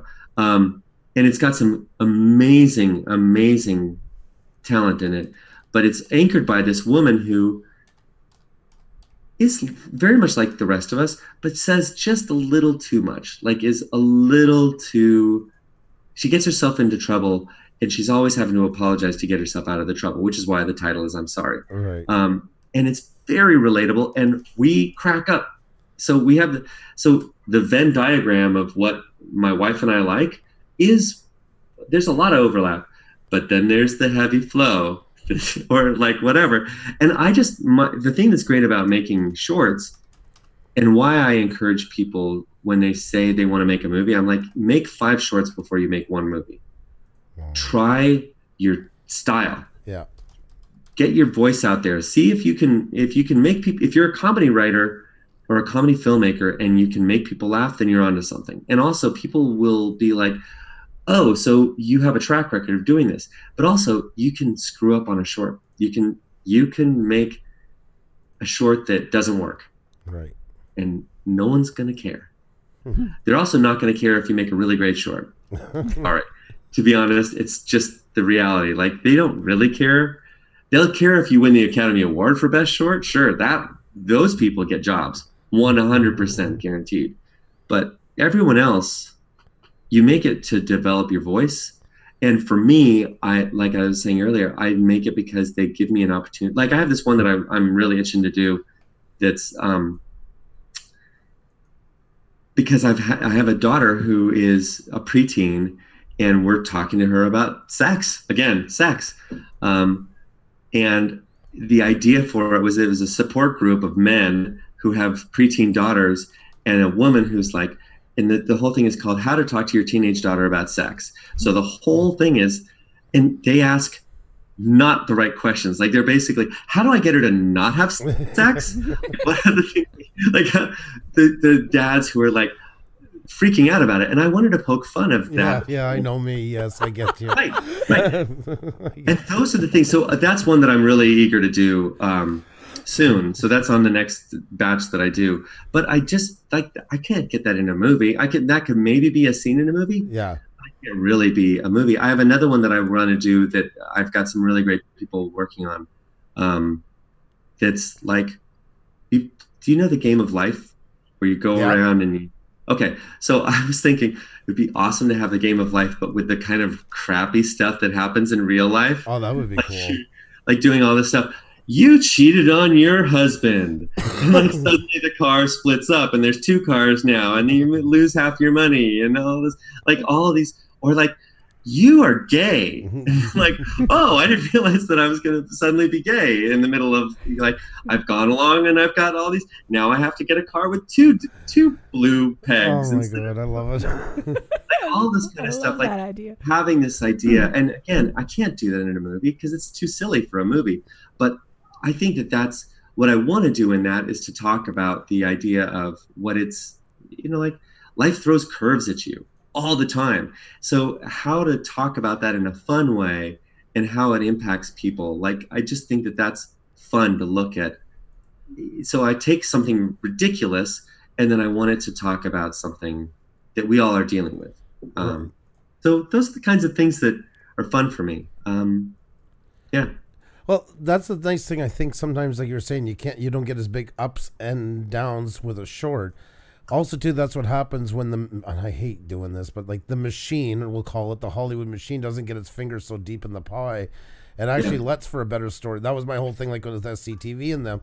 And that's where I think shorts get to do that a lot more, is have that freedom to tell a story the way it properly is. You were talking about copying Tarantino. I used to use this example. People would look at me and say, Bon Jovi sucks. No, the 2,000 other bands that came after Bon Jovi really suck because they spent their time copying him. You know what I mean? And that's the same as Tarantino. They pick on him, but no, you should be picking on all the other ones that came after that copied him word for word, Yes. And I think that there's some people, but very few that have survived that. I mean, you look at, it's really just Guy Ritchie is the only person who was a real copycat with Lock, Stock, and Two Smoking Barrels. He did his version of, like, a British version of Reservoir Dogs.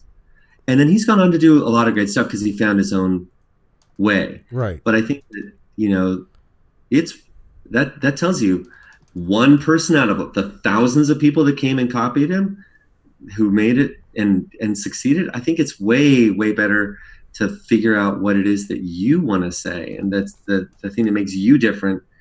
And again, as we were saying earlier, like just that authentic voice, it just comes across. Like, I saw this movie recently that hasn't been bought yet, so I can't talk about it. But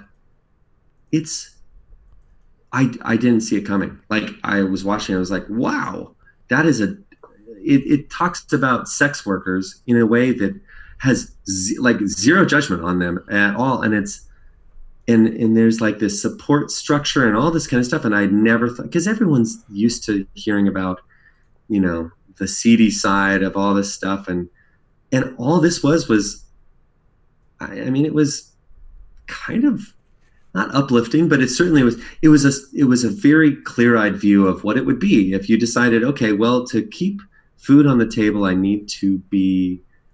can make money by going and working in one of those chat room places. And what is that? Like, and it was so smart because she was able to keep, I'm giving so much information about this and I shouldn't. But the director was able to use the technology. Like, if it looks kind of like a webcam, it's because it's a webcam. Like, the footage of these scenes, it's okay if they're kind of grainy and not as perfect as like beautiful Hollywood, because that's what it is in those scenes. And I thought, that's so smart, and what a great, and if I had done it, I definitely would have had a different lens than this woman who may or may not have had any exposure to it, or may know people who did it or whatever.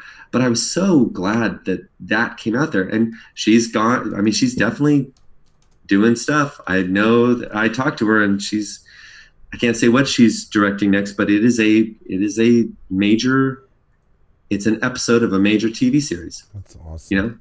Off of that thing. And it's because she didn't try to do what everyone else is doing. Like we were talking about before, don't do Hollywood. Don't do a cheap version of Hollywood, because Hollywood does what it does really well. And when people want to see that, they have like your crappy version of a rom-com or the Hollywood version of a rom-com. They're going to go see the Hollywood version because it's going to you'll always be compared to it. That's the problem. Totally. And that's not going to be in your favor. I mean, something we've been telling everybody here for so long is the only thing really truly left and original in this world is you, and you got to put you into what you do.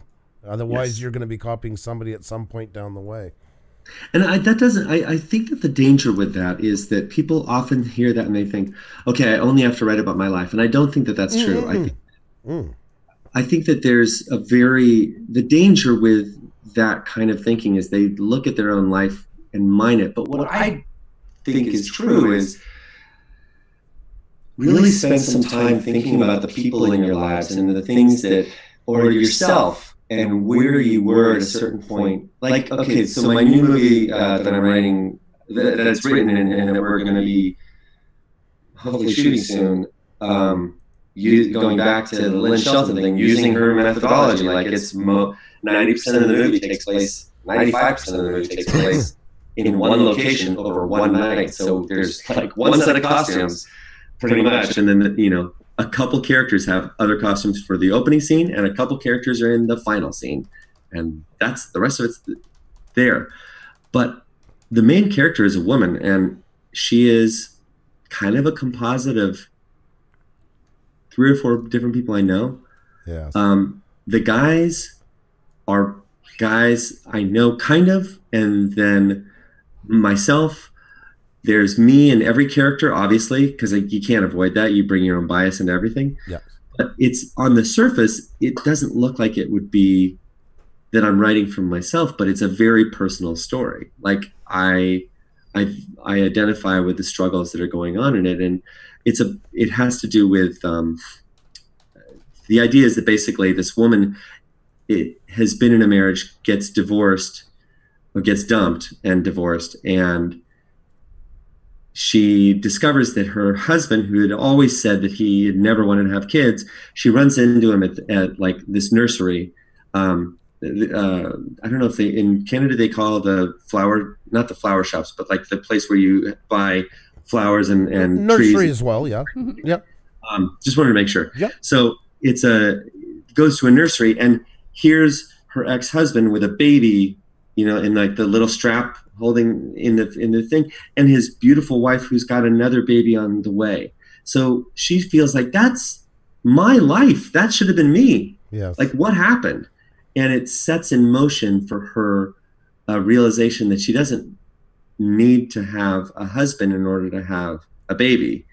And it leads her to some very questionable decisions, but at the same time, totally justified. Like, you 100% get it. And it's ultimately, I didn't want to tell a story that it could look like a rom-com on the surface, but who she has to fall in love with is herself in the end of the story. And it ends up being not a story about romance, but about friendship. Right. And I think that was, so there's all sorts of stuff that I relived the moments when my wife and I were trying to get pregnant and all of the kind of craziness that involved. I relived, there was a dinner party that I went to that I heard people having sex in the other room. And I was like, and then they came, like they rejoined the party. I was like, my wife and I were looking at each other like, do you think they've actually had sex? Like, is that their thing? Is it like, and we found out that there's this couple that's kind of what they do. They go to parties and try to sneak off and have sex. I'm going to be in so much trouble if they ever see this. But I was just like shocked because I was like, how do you? No. So that was an inspiration for it too. And I took all of these little bits and pieces and and then put it together in a story that really wanted to talk about the struggle that I'm fortunate to be in a really fantastic marriage, but I have a lot of friends and a lot of people I meet who are development execs, who are women in their late 30s or early 30s, but the guys are like swiping right on them and not interested, and they're not finding that person that they want to spend the rest of their life with, let alone have kids with. And they're freaked out. And so that turns those dates into these very desperate dates. Like they're kind of like, do you want to have kids? Like that's not the opening line. Like you should definitely get a couple dates in before you bring that up. But there's that, we get into this thing that I think that men don't realize that women have an actual need to get stuff kind of figured out with that before they've got before their times run out. And I just have been hearing so many women dealing with that struggle themselves and getting married before they really knew this person and then getting divorced. Yeah. And I was feeling for their struggle, and I wanted to talk about that. So again, is that me? No, I'm happily married. I'm a guy. Like we have 2 kids that we conceived, and then we adopted a third. So we're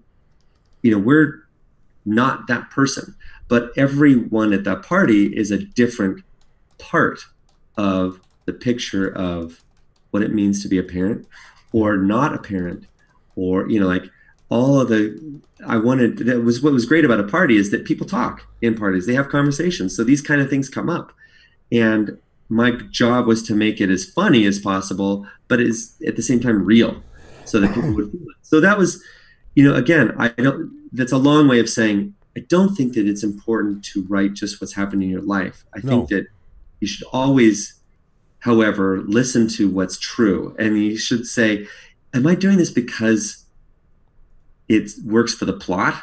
Yeah. Or am I doing this because it's true?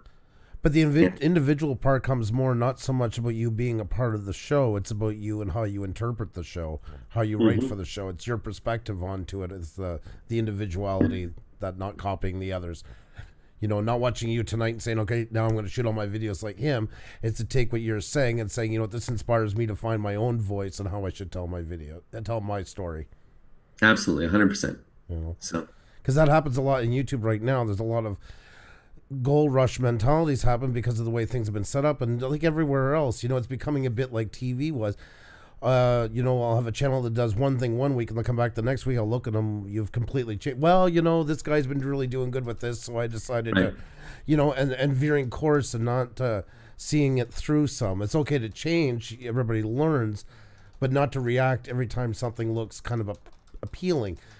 Because it might not be for you. You might not be able to tell the story as well, or perform it as well, whatever the case may be. And I also think that, the lesson that I learned early on is, fortunately, features take a long time to write. I mean, some people can bang out a script in a week, but they don't have kids.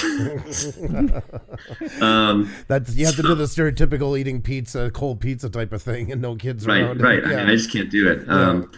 But it takes time. And that's why I always, like everyone said, like that SEAL, the 4 SEAL, Navy SEALs, but funny version, that's probably because he had 3 meetings in a row that he was like, that someone said, I'm looking for someone with Navy SEALs. Well, by the time I finish the script, that's not necessarily what they're going to be looking for. Right. And so I never chase the market. I just, if something, and so again, the next thing that I'm writing is something that I had an idea for almost 12 years ago. But I didn't have the right story yet. This is a good container for the story. Like I get the world, I now see the world, but I don't know the people inside it. And I needed to find the right characters for that story. So now that once I figured out the characters, the rest of it came really fast. Like I knew, okay, well, these are the things that absolutely have to be in it, because it's, like this is the world that I've created, and it's this, and people will be delighted by how I do a twist on this genre, and people will really be surprised by when I do this to these characters. But I needed it to be based on like characters that I knew, because otherwise, and again, there's, so if anyone wants to watch Driver's Ed, which is an adorable little movie, yes, and it's very much a love letter to the John Hughes movies of the 80s. Yes, that's true. Yeah, but the character, when my writing partner and I wrote the feature version, we were stuck because we kept thinking about how do we take that driver's ed teacher and make him into the feature.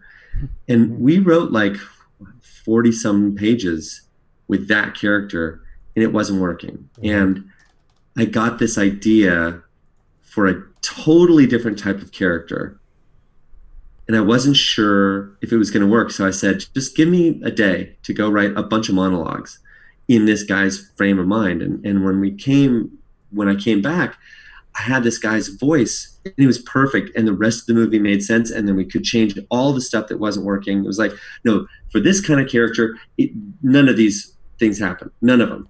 For this kind of character, these kinds of things happen. And so we still have the driver's ed container, the car, the classes, trying to impart life lessons, all this kind of stuff. But this new character takes it over here instead of over here.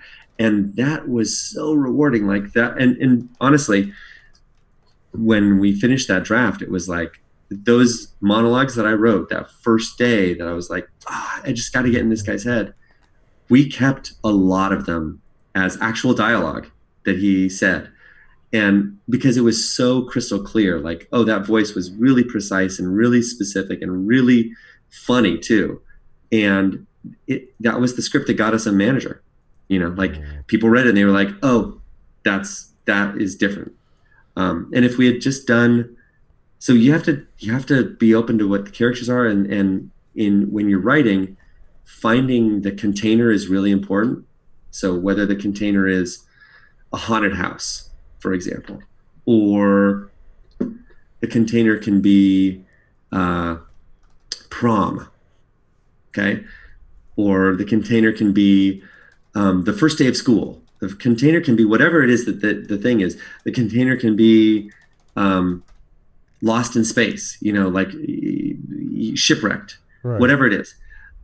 But you need to know what the characters are in order to make it interesting for people to want to engage. Otherwise, you can just go to Disneyland and go to the haunted house, or go to Disneyland and go on the Pirates of the Caribbean ride, or, and experience a ride, which doesn't ask anything of you except to just have the roller coaster part of it, where it's like, oh, whoa. But in order for it to be something that you actually are going to remember and hold on to, and it's going to be something really weighty, that you need characters for.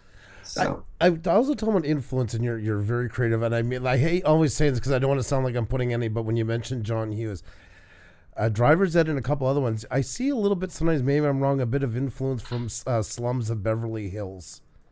I love that movie. And Natasha Lyonne, are you kidding me? Yeah, so I hope you don't mind. Did you see at all? No, I did not, no. Make that a thing you do. I will. It's wonderful. But yeah, no, absolutely. And not the same, not copying, nothing, but just those little, like your color grading has that kind of look to it sometimes. And I love that rich kind of the heavy on the blocks on the low end, and the pause. I've seen little moments of them that I think of Slums of Beverly Hills, and I'm such a fan of that movie. So it's a great movie, and it's and anchored by such. I mean, Alan Arkin is a national treasure. He's just I think that you take a movie like Slums of Beverly Hills or Little Miss Sunshine, and you think of what he does to make it believable and to make it hurt. Yes. And that's what it takes. It's got to hurt a little. Yep, and it's painful, dark. The dark levels I was talking about in the color grading match the type of humor. Absolutely. Absolutely. It's very dark. You almost feel bad for laughing at moments because it's so down in the dumps, Right. But, and I think that there's it's a great, and it's so funny because very few people, there was a golden age of indie comedy that happened right around in the early 90s, and people were, because the comedies, the indie stuff there were all these thrillers, and so people were doing, and then the obviously the Tarantino influenced stuff. Yeah. But the stuff that was coming out in the early 90s, I think of one of my favorite movies of all time is Flirting with Disaster. It's just, I love that, and I love how it's crazy, but I like Kicking and Screaming also is another one from that era with, and again, they're very humane. Right. That's the thing. They're humane. And comedy kind of has to be humane. I think this last year, I really loved Can You Ever Forgive Me? Which was a hard movie because she's an unlikable character, but she's a person and she's humane. And so it's the humane filmmaking that I think is, again, that's that style. I feel is that these people are flawed, but they're not bad people. They make bad choices, you know, or they're in bad situations. And I feel like when you have that class issue stuff is really important. Like I think that we don't talk enough about class. And living in Los Angeles, there's extraordinary wealth. Yes. I mean, it's obscene. Yeah. Match with extraordinary poverty. It's got both sides of the table. Well, that's the whole thing but we don't see the extraordinary poverty on film. And I think that's what Slums did so well. So I'm glad you brought that up because it makes me think about that movie, which I love. Oh, thank you. So, I didn't want to, like I said, I didn't want to offensively, just there was a little nuances. No, look, I wear my influences on my sleeve. I mean, you can ask me about how to apply for a sexual position is literally a spiritual cousin to the Ministry of Silly Walks from Monty Python. I mean, I wanted to take the idea of a government agency for something outrageous, you know, and I thought, well, what's outrageous now? Well, how do we decide on what is a sex position? Like, it's like, how has that come about? And I was really, really fortunate to work with a really smart actress and writer, Alison Becker, on that. And but we didn't want it to just be about the humor. We wanted to also, I mean, it's a not terribly subtle dig at Trump in parts. But we just really wanted to talk about what, you know, the idea of all these sex position things. They're telling all of us, like, we should be living these extraordinary, like, crazy sex lives, and it puts a lot of pressure on people. And I thought, you know, how weird would it be to, and you know, we've also both pitched to Hollywood, so there was an element of like, this feels like a pitch meeting. Like, well, what else have you got? Like, that's the thing is, we'll go into these pitch meetings and have this thing that we've worked on for weeks and getting it honed to a diamond. And they're like, that's cool. What else have you got? And you're like, the short answer is nothing. The long answer is what I'm going to tell you right now. I have this other idea, and you're just bullshitting on the spot. And sometimes that's where the gold comes. Like, you just pull something out of your butt and it's like, wow, that's actually really good because you're just thinking about what's funny in the moment as opposed to overthinking it. So I wanted to do a lot of different things with that, but it's a spiritual cousin to Ministry of Silly Walks. Like I said, the what's it called? Driver's Ed is a love letter to John Hughes, who just, when we were coming up with that idea, we just had never, people weren't making those movies anymore, and they weren't talking about teenagers. All the teenagers were too smart. Like, we were watching these CW shows, and the teenagers were all like, they didn't talk like normal teenagers. They didn't talk like we used to talk.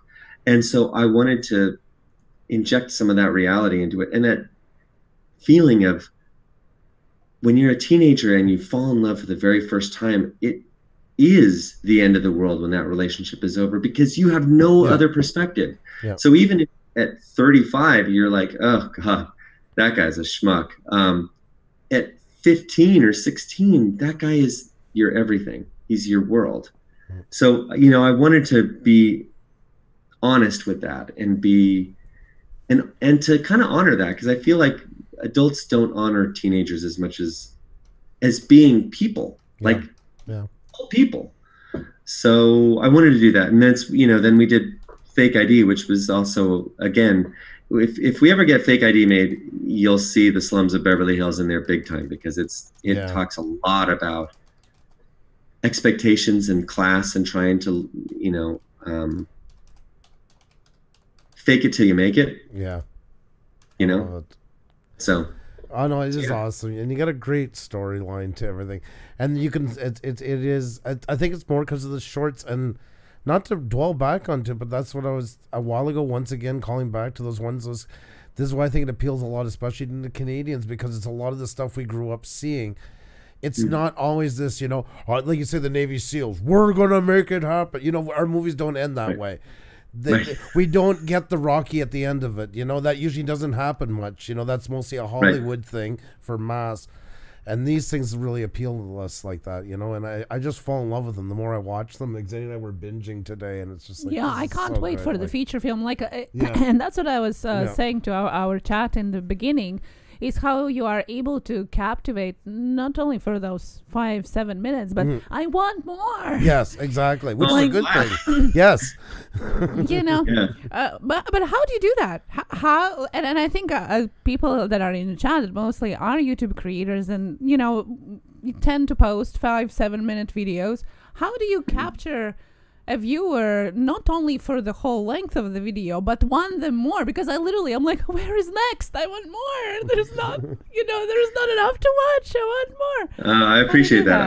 I definitely here's the thing, is I think that we're obsessing about the wrong things. Yeah. We're obsessing about brands and creating yourself as a brand. And I think that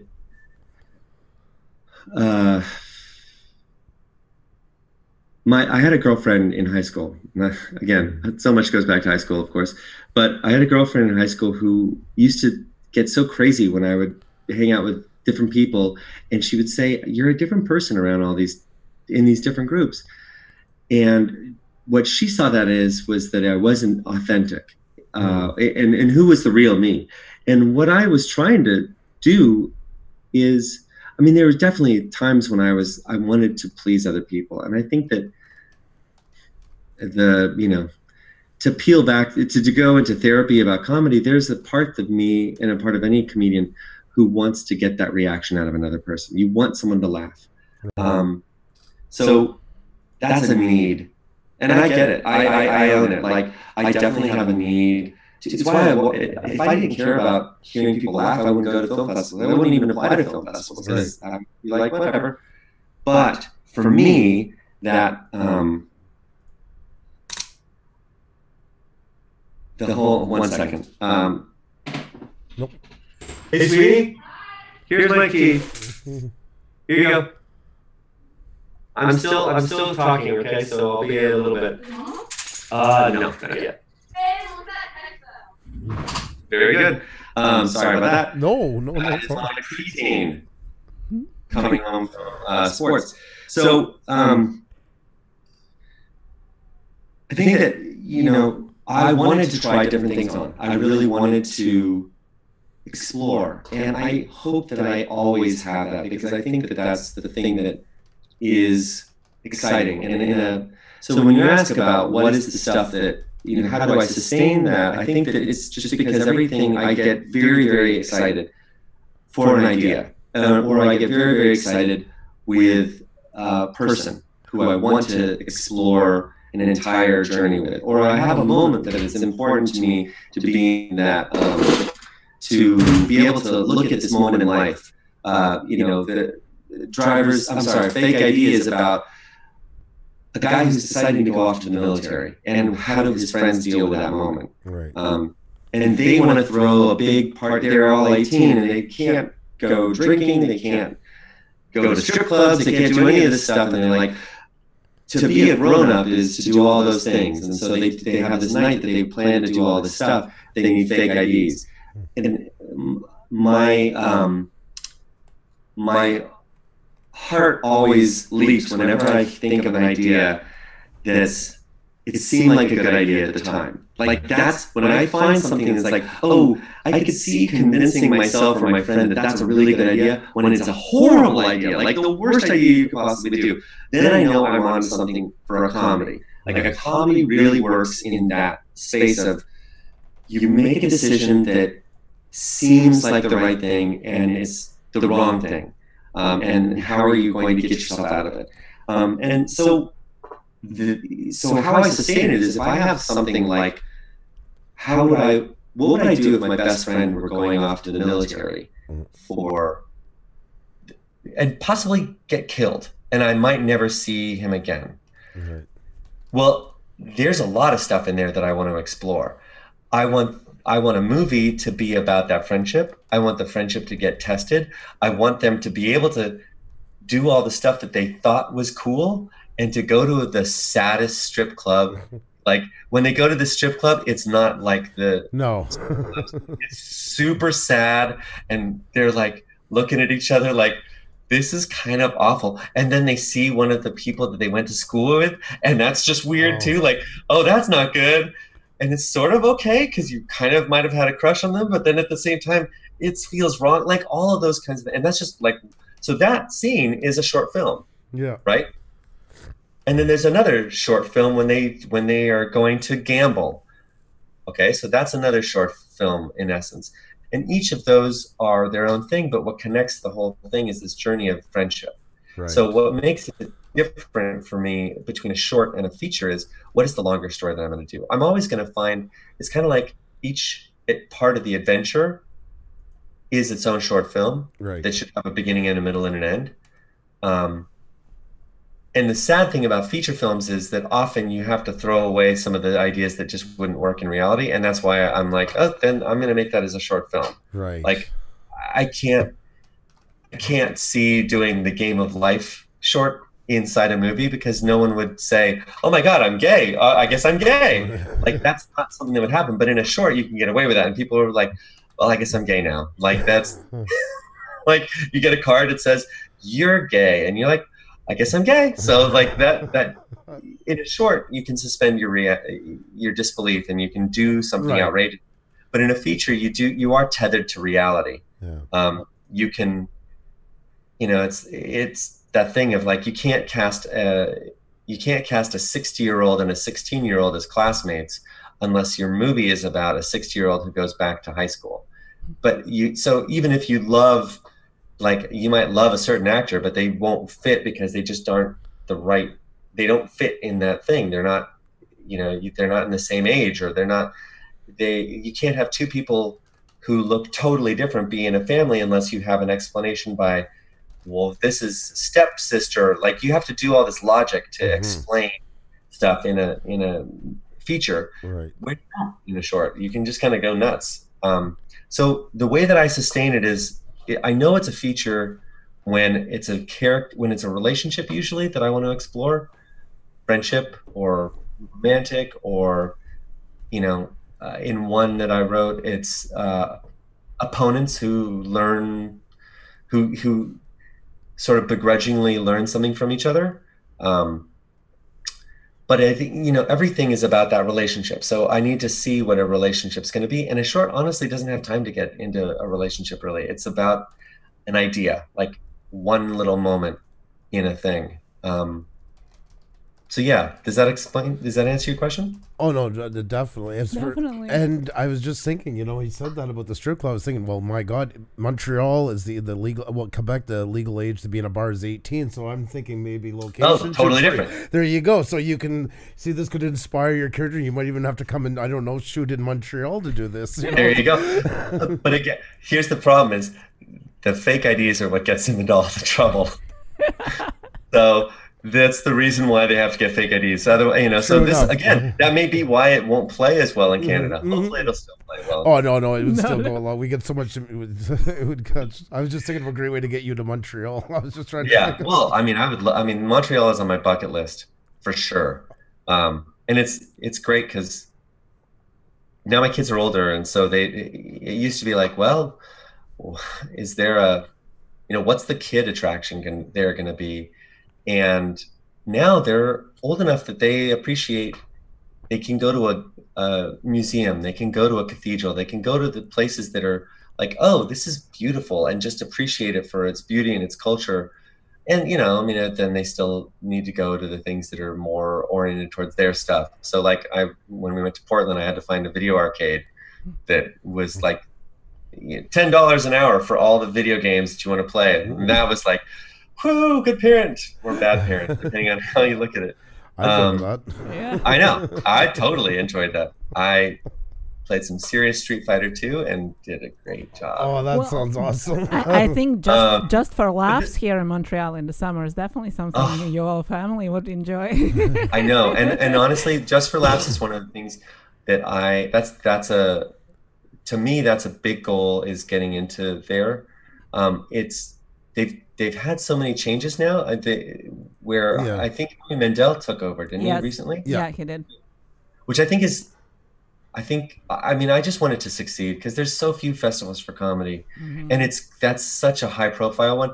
Comedy is like the thing that everyone loves, but they don't give any respect to. I mean, in the United States, there's no Academy Award. I mean, it's Academy Award for Best Picture, and the last one that was a comedy was Shakespeare in Love, and before that, Annie Hall. So we're talking in the last 40 years, 2 comedies. Wow. It's brutal. I mean, Golden Globe, and then the Golden Globes, I was like, the Golden Globes are ours. We have Best Comedy and Musical. And if there's a musical that year, it always goes to the musical. And then the other year, when Amazing Stuff was up, when Trainwreck was up, and I thought, fantastic, they're going to acknowledge this. And then The Martian won. Yeah. And I was like, you can't. I told my agent, I was like, just tell everyone in Hollywood that I will write fuck into. Right? But like, that was literally what made The Martian a comedy. Like 3 F-bombs. I was like, I could do that. You hire me, I'll add like 17 F-bombs and make your, I'll call it the Holocaust story. Yeah, there you go. It was a kick in the face, and it isn't respected, and it's sad, because to me it's the most acclaimed skill there is to make people laugh, genuinely laugh. Like, I think it's a crime that it's not more celebrated. Well, I mean, the thing is that they always, what my agent tells me is like, yeah, you'll be crying all the way to the bank, because comedies tend to perform pretty well. Like they're cheap to make, because it's mostly people talking with a couple set pieces, and their return on investment is pretty good. So like, and the sky's the limit with it, like for writing. Okay, but it's just frustrating. Like, But it's comedy's so liberating, because like you say, because the open-ended stories are endless. You can't do mostly everything. Drama to me would be so limited when you're trying to write, because you're limited to reality so heavily. Yes. And there's something so great about with the sky. We were talking about Kids in the Hall, and one of my favorite scenes of all time, because there was 5 of them and only one was actually gay, even though they all played women all the time. All played, yes, exactly. Was Scott Thompson, and he did an episode, it was a piece where he comes out, but he doesn't come out as gay.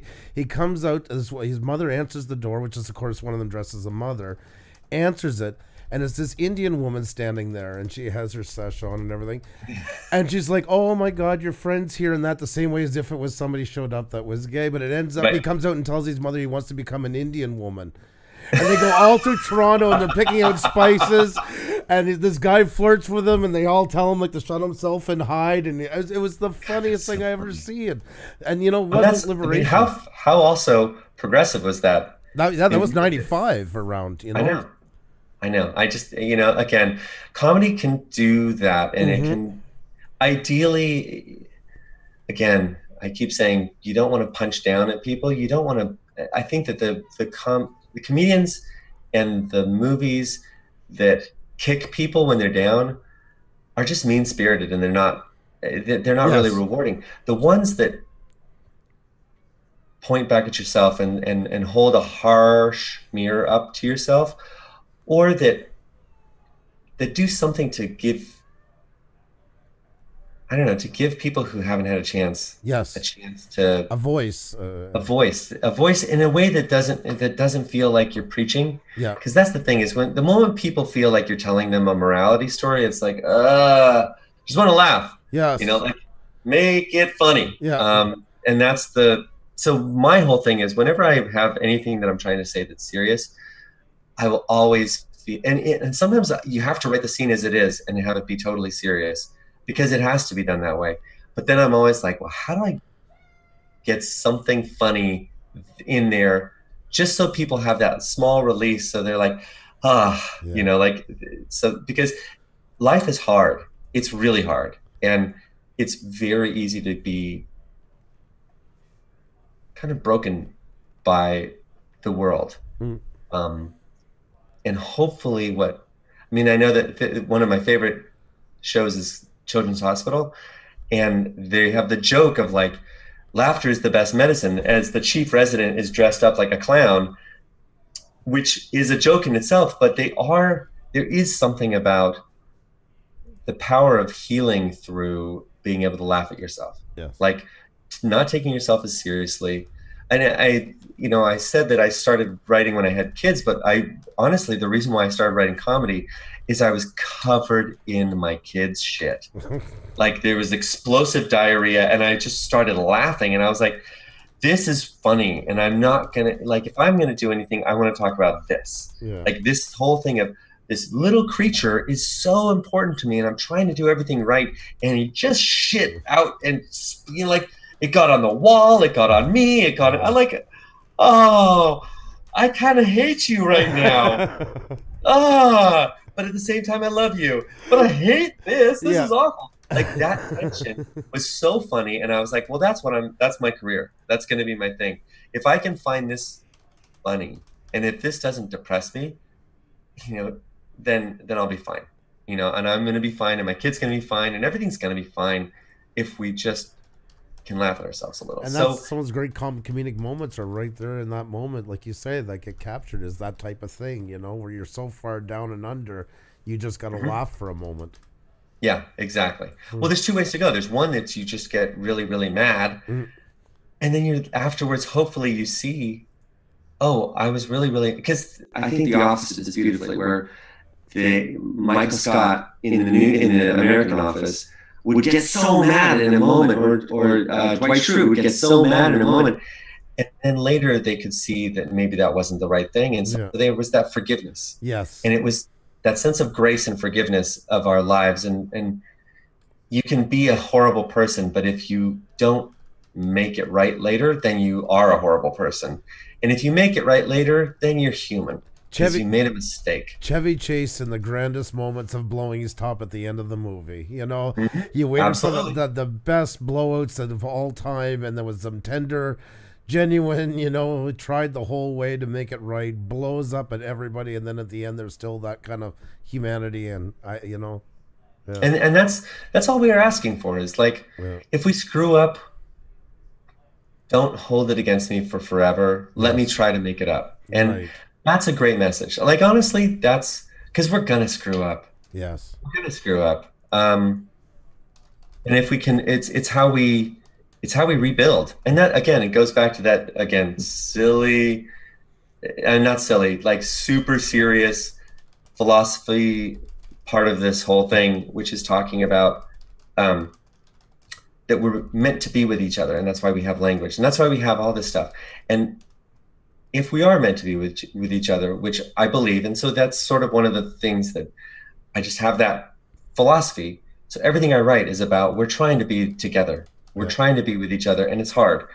But then if you have to accept that people are going to screw up, and you can't, like this cancel culture that we have going on right now, where someone is just done, like we have to ignore them and be done forever. I think that that's dangerous too, because someday we're going to make the same person who's canceling someone is going to make the same mistake or a different mistake that they didn't see coming. And we have to learn to forgive and accept our, and the people who, and we just have to be able to forgive ourselves in those moments and move on, and then just try harder next time. Like, that's the thing. You can't just keep making the same mistake and saying, oh, I'm human. Yeah. You got to try harder next time. But in that moment, there's grace in forgiveness. This sounds so not like a comedy podcast. No, but it's true. It really is. And I was going to bring up one was Steve Martin, who is a comedic genius of all time and all these great movies.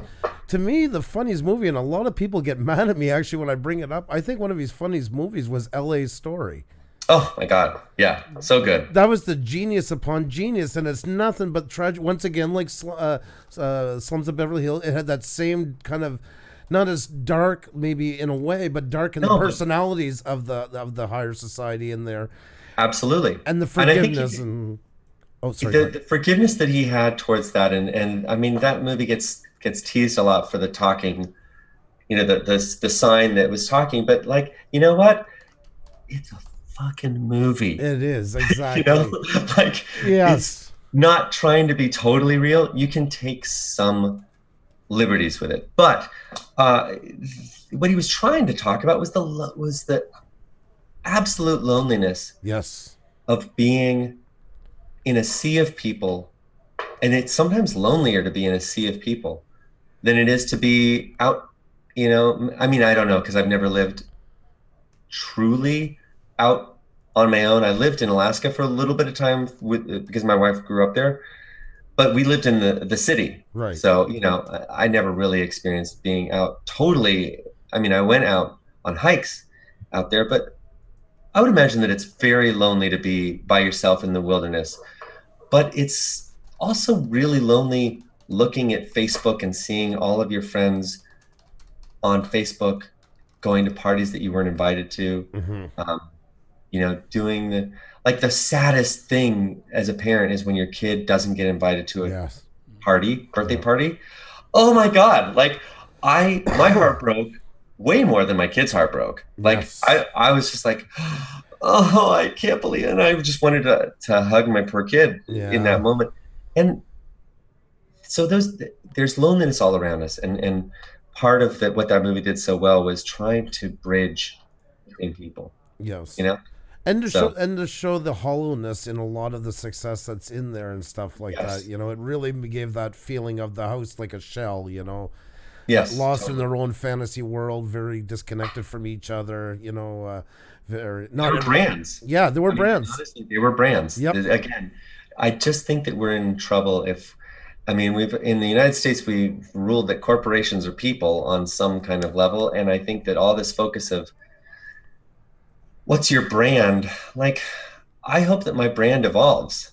Like, that's honestly why I, on purpose, wanted to do Heavy Flow. Not only because I got this crazy idea, but I also thought if I keep making movies that are in this same space, then that's what people are going to expect, and then they're going to get disappointed So I just needed to throw a curveball in, which is still me. I mean, it's still, if you look at all of my stuff, it fits. Yes. But it's not the same. I just wanted to try something different. And I hope for people that they don't, like, I look at a lot of my kids are looking at a lot of YouTube. They follow a lot of YouTube folks, and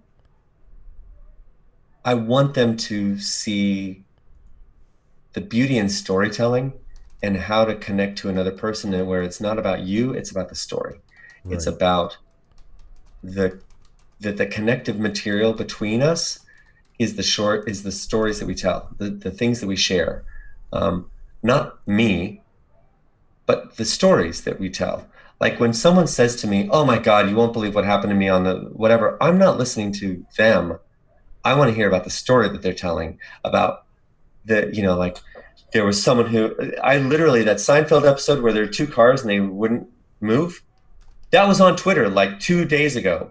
And someone from a window was taking pictures or videos of every 15 minutes. 15 minutes, they still haven't stopped. Look at the traffic going. So my mind was all about, I want to know what those two people are talking about or what they're not talking about. So it's not about, the folks who are trying to make themselves a brand, then they just end up doing stunts to get likes. And I feel like the people who are doing interesting work to me are the ones who are finding, I think the McElroy, my brother and me, I'm saying it wrong, but the McElroy brothers do a really interesting job of keeping things varied. It's the same basic format, but they're talking about a range of stuff, and it's engaging because they're not trying to always be the same. They're having an experience. And you feel it when you feel the ones that are like, oh, yes, so this is what I do. And it's the Gucci kind of thing. And I just feel like that's we were just talking about that the death of creativity. Last night was the conversation just about that exact thing, about how there's no more real photos anymore. They spend all their time building up to make the right Facebook photo and not just in the moment. Right. Everything is so manufactured. And so it's nauseating. It really is. Yeah, I talked with our previous guest, Brett, Previous with guest, Twitch. Monday. You know, you take 89 pictures to do one selfie and then spend 2 hours editing it and then half an hour posting it. And that's their whole time at the monument where they were, or at the site they were at on their vacation, instead of enjoying the moment of and getting an actual shot of people being happy at it. Okay, so here's a thing that stuck with me from a long time ago. So again, I dated a girl I dated in high school. I did not date very many people in high school. It sounds like I did, but this girl I dated in high school, her mom was Catholic and really, really, really wanted to see the Pope, who was coming to San Francisco, because I grew up in Oakland, which is on the West Coast. It's right across from San Francisco. And so she went in, and the Pope was walking by, and she got a great place in line, and she wanted to get a picture of it. And what she did was she spent this whole time making sure she would get the picture of the Pope as he walked by. And she realized afterwards that she had put this barrier between her and the moment. Yeah. Really mattered to her was being present where the Pope was. Mm-hmm. That's what she did it for. Like, that's all she wanted to do. But what she did instead was take a picture to record it. And, you know, like, I don't know where that picture is. Yeah. It's in a shoebox somewhere, probably. Yeah. And the memory's kind of tainted. Probably. Yeah. And she lost that moment. Yep. She lost that moment because she wanted to preserve that moment. I go to concerts. I love going to concerts. And when I was a DP in my 20s, I was fortunate enough to work in Seattle when they were setting up the Experience Music Museum that Paul Allen was funding. And he hired about 20 of us to go to every concert, not 20 at the same concert, but like every concert that came through Seattle, Tacoma area, there were 2 of us minimum at each show, just documenting everything. I loved going to concerts. And now when I go to concerts, like, you have to look past a sea of people taking videos of the concert. And I'm like, they're not dancing because then it'll shake around too much. So they're just standing there trying to stay still so they have a perfect video. And I'm like, you are not, this is dance music and it's super fun. And I'm going to dance like a dumb, you know, like this dumb white dude. I'm pulling the age of the crowd up, but I'm having fun. Like, that's like, I'm okay because I want to be there for that moment. I don't want to watch the video. Yeah. I want to be there live. I want to be with people. I want to, you know, not smell necessarily all the people, but I want to be in that like human throng of people. And, you know, you can't escape it. And when I was a videographer, that was the sad thing. I got to see a lot of amazing shows, but I had to film every single one. So there's bands that I saw, but I didn't get to go down in the pit. And I wish I'd been in the pit. Right. You know, I wish I'd been there dancing, or I wish I'd been there stomping my feet. I wish I'd pumping my fists in the air, you know, whatever. I wish I'd been able to do that. So that's it. We have talked for so long. I remember what I told you today. I know. Anyway, thank you guys so much. I probably at this point should go. We don't want to get you in trouble. We kept you already longer than yes. We said. Yeah, we would. and I am so grateful to you both for giving me the space to talk about this stuff. And I do want to say to anyone who is watching, who wants to see more of the stuff, that there's been a little bit of a lull in me producing content because I've been working on trying to get this feature off the ground, and that hopefully will be something that I can talk about, and I will be very transparent because I don't want people to have this illusion of what it's going to take. And if the donor party happens soon, which I'm hopeful for, I will, you know, be posting videos about what it's like to make a movie so that people can learn from my mistakes and hopefully be inspired to go and find that story themselves that they're going to want to do. But I will be making more shorts because I just can't, I love, my wife's like, why do you need to make more shorts? I'm like, I don't need to, I just want to. Like, that's what it's about. I have these stories that are crazy and they don't fit anywhere else, and I don't want them to not exist. People have been going to check you all night, by the way, and they're coming back like laughing. Sparky fell off the chair. He was laughing so hard and stuff like that. There's been people coming back. I'm so glad. That makes me happy. So so thank you to everyone who's watching these things. The best thing you can do, and I don't think I make any money really off of the Funny or Die stuff. I kind of do, but just share it. If you like something, share it. Yep. Right. That's honestly, I don't make it for the money. I make it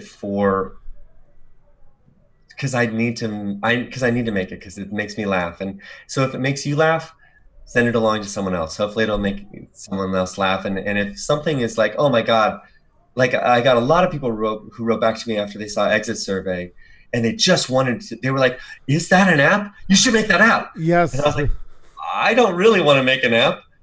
Someone else can make the app and I'll link to it. That's fine. But I just think that, I wanted to make people laugh and people feel seen by that one. Like a lot of women come to me like, oh my God, that's so me. And that really means a lot because when you're a creator, you're out there making stuff and you hope that it's going to work and you hope that people are going to laugh. So I'm so honored that you guys felt connected, and I'm so glad that we met through Twitter, and I'm very, very happy to have just talked for 2 hours. Oh my God. Thank you. And it was so awesome. much. I mean, it was such a great conversation, and you're so gracious with your time, and you really are. You got such great talent. You're such a pleasure to talk with. So, well, thank you very much. We appreciate you guys are wonderful, and so thank you. And again, if anyone has if anyone wants to know, the best way to find me is on Twitter. I publish stuff all the time on Twitter. I do have a Facebook page, but I'm at THOMHARP. I made it as simple as possible for people to find me. And we also Twitter. We put all your links in our video description. Perfect. So anybody else is looking, and we've been posting your Twitter, your YouTube most of the night, and Twitter, I think too. Yes. Yeah. So That's right. And there will be there'll be posts, but I'm also creating an account for the Donor Party. So I think that's called Donor Party Movie on Twitter, and I have a Facebook page, and we're about to put a lot of conceptual sketches up there. So if you want to see the behind the scenes stuff, it's coming. So we've got people creating art for that. I've got costume designer who's starting to work on the overall stuff, and I just want, I want this journey to be something that is transparent so people can see it and know, yes, you have to work really hard and you have to come up with a great idea, but it's not impossible. Right. And it's great that you're tapping into that part. I know you're going to go soon. We had Doug TeNapel on, who created the video game Earthworm Jim. I love that game. Yeah, that's such a great game. Yeah, he was our guest this fall, and he's on YouTube, and it struck me, and the way he does things. I'm going to send you his link. You got to check him out. Okay, absolutely, please. But he was on here, and he's doing his latest comic book. He left Hollywood in Tennessee, back where he grew up with his kids, and he's just done, instead of doing the big thing for Marvel and all these places, he's actually doing the artwork day by day, drawing it for people right in front of them. And they actually got to see the book created, and they come up on with him on the panel and talk to him as he's drawing it. It's like 5-hour marathon. So many things can be done on YouTube to connect. He says he enjoys it more than anything he'd done before in Hollywood. Honestly, it feels so lonely to be a writer. It's a lot less lonely being in a TV writer's room, but knowing that that what you've created gets shared out in the world is, it's remarkable. When I look on, if I look on YouTube and I'm like, holy crap, 500 people watched the movie last week, my thing last week, which 500 doesn't seem like that many people. And I don't really care about that. I just 500 more people have seen my stuff, and that's cool. Yes. That's, for me, all that I care about is just, I want the stuff to make people laugh and smile and to make the day a little bit easier. And if they can, and so if it did for you, by all means, pass it along, pay it forward. I try to do that. Whenever I see something really great, I post about it. So, if we're all sharing the stuff we love instead of the stuff we hate, how much better is the world going to be? How true is that? That's a very good way of, I love that. That's such a basic thing, but it's got to be said. And we have Cab 7 who just gave us a super chat, who's very spiritual, and at the same time can show up. Sometimes he does the pregnant nun that's been can't talk about what happened at with triplets from a certain Miss Piggy by times, and all kinds of Betty White stuff. That is fantastic. I will send you his link as well. I think you'll enjoy his comedy. I really hope that. By the way, did you get your Starcaster guitar, the new one, yet? Oh yeah, you see the two over here? Yep. Okay, so each one is named. The blonde one is Malibu.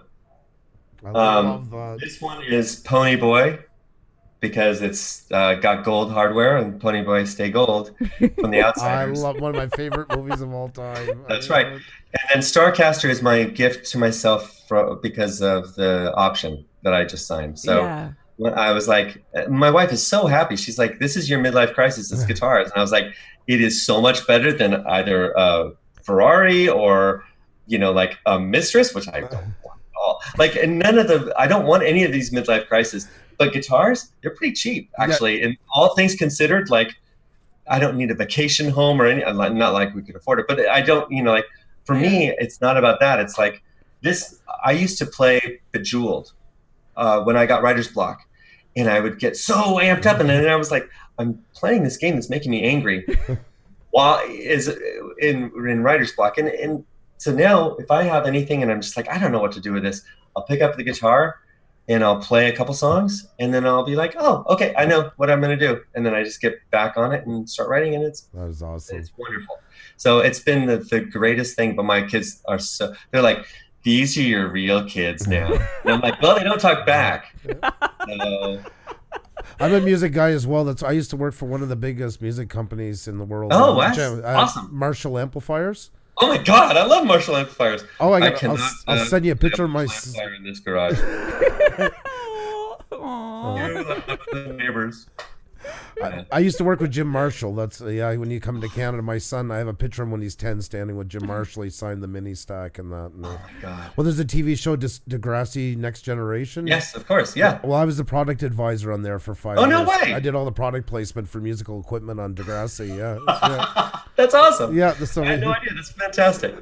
Well, that's wonderful. I'll watch that anew. Story for another day, though. I know you have to go. I hope you can come back when talk more about your feature film once once you can. I mean, consider it done. You'll know what's going on, and as soon as I'm happy to do it. And I think it'd be fun to kind of revisit. Like, I'll be this haggard shell of a man after. Awesome. I'm very happy. We've got a great team. It's folks I've worked with, the same cinematographer I've worked with on the last 6 things. She's just amazing.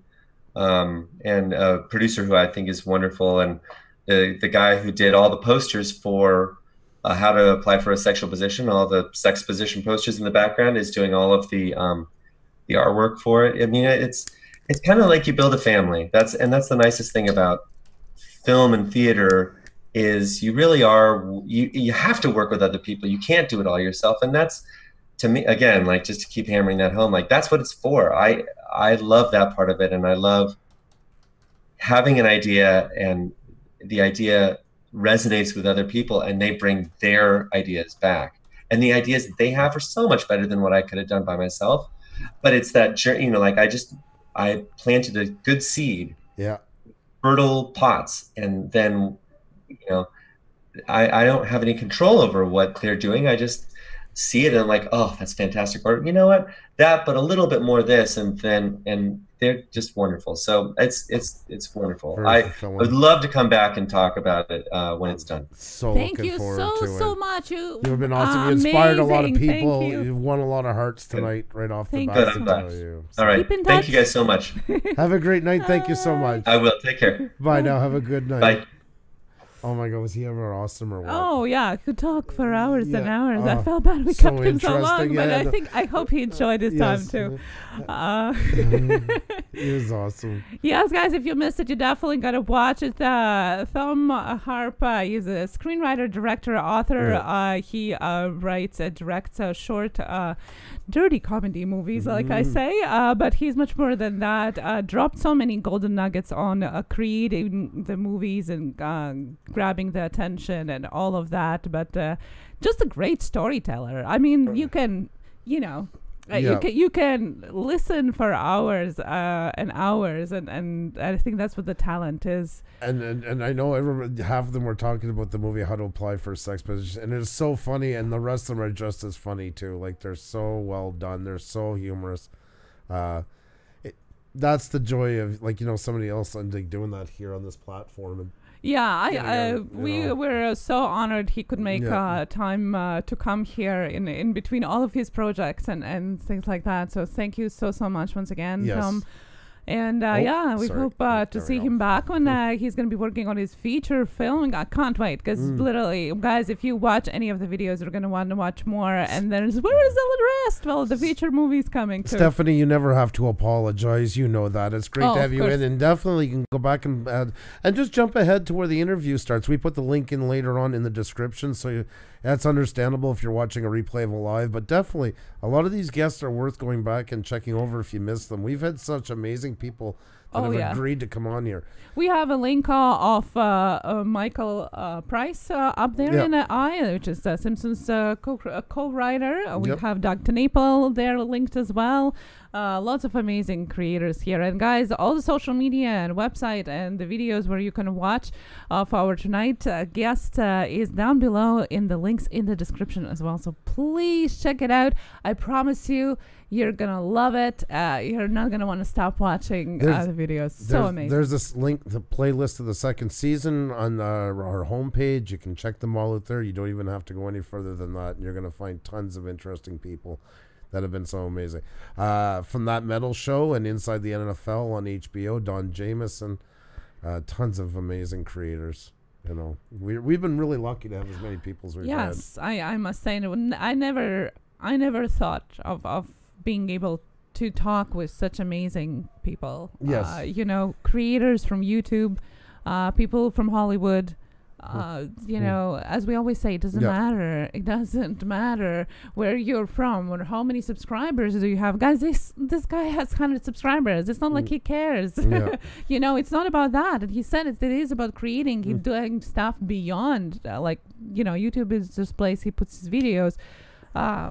It's about stories, guys. Guys, don't worry about it. I see you writing it. I know it's been going up and down all night. We got to 7,008 last night. This morning we woke up. It went to 6,995, and it's been going up and down. And that we know that does that is purging. You guys are sweet to care for it, but don't stress too much. That's why we always say the same thing to you guys too. When you say that you lost some, you gained some, it's gonna come back. So no worries, and thank you so much for caring. That's why we don't hide it, so everybody knows that we're all going through it the same. Look at the other night, we helped a channel get to 100,000. Who will be our guest very soon? I'm assuming. Yes. Yeah, so you got to get set up with that. Yes, we're not going to announce the dates yet, but he's going to be a guest. That's right. But that was really cool. There was a channel that was just having a bit of a hard time at that moment. Almost 100,000 subscribers, and they were stuck with 130 to go live. We all get them, so whether you have 100 or 100,000, everybody's feeling the pinch. So we are gonna have also a guest next week with a couple million subscribers. Our biggest, our biggest yet. 3.2. He has multiple channels, and his one, his biggest one is 3.2 million. Yeah. And he have built everything himself from ground up. Yep. All his own hands, like anybody else here, started his channel with zero. So that's going to be very exciting too. Yes. So many exciting things this week. Amazing, guys. Thank you so much for joining us today. Check out our celebration yesterday and leave a like. Thank you. Yep. Thank you guys very much. Thank you so much for everything and all the opportunities to us and hitting us with gold and being part of all of it, and that you guys make it all happen for us. Give us the chance to have these opportunities. So I hope you guys enjoyed as well and get lots out of it too. We're all in it together. So from the bottom of our hearts, guys, thank you so much for everything you do for us. I hope you have a fantastic night. Tomorrow, 1 p.m. Eastern. That's our one day of the week we're not on at 7 p.m. Eastern. European edition. Shoutouts. The wheel is back. And yes, vindicated. Can never say that enough. So that's right. Thank you guys so much for everything. It's so weird without the music. Oh my God, that's what's going on. I muted it. There we go. That's better. Our MU free music for Wow. your videos. Yes, that takes the it sounds. We did it so long without music, and now it sounds so creepy without it. So, Turtle Creativity, you're amazing. Each and every one of you is what makes us what we are. You guys make any live stream. No, you guys, no live stream. Even videos, no video, no audience. You know, you guys are a huge part of it, and we thank you for making us look good. So, have a great night, guys. We'll see you tomorrow. Be well. Take care. Cheers and keep creating.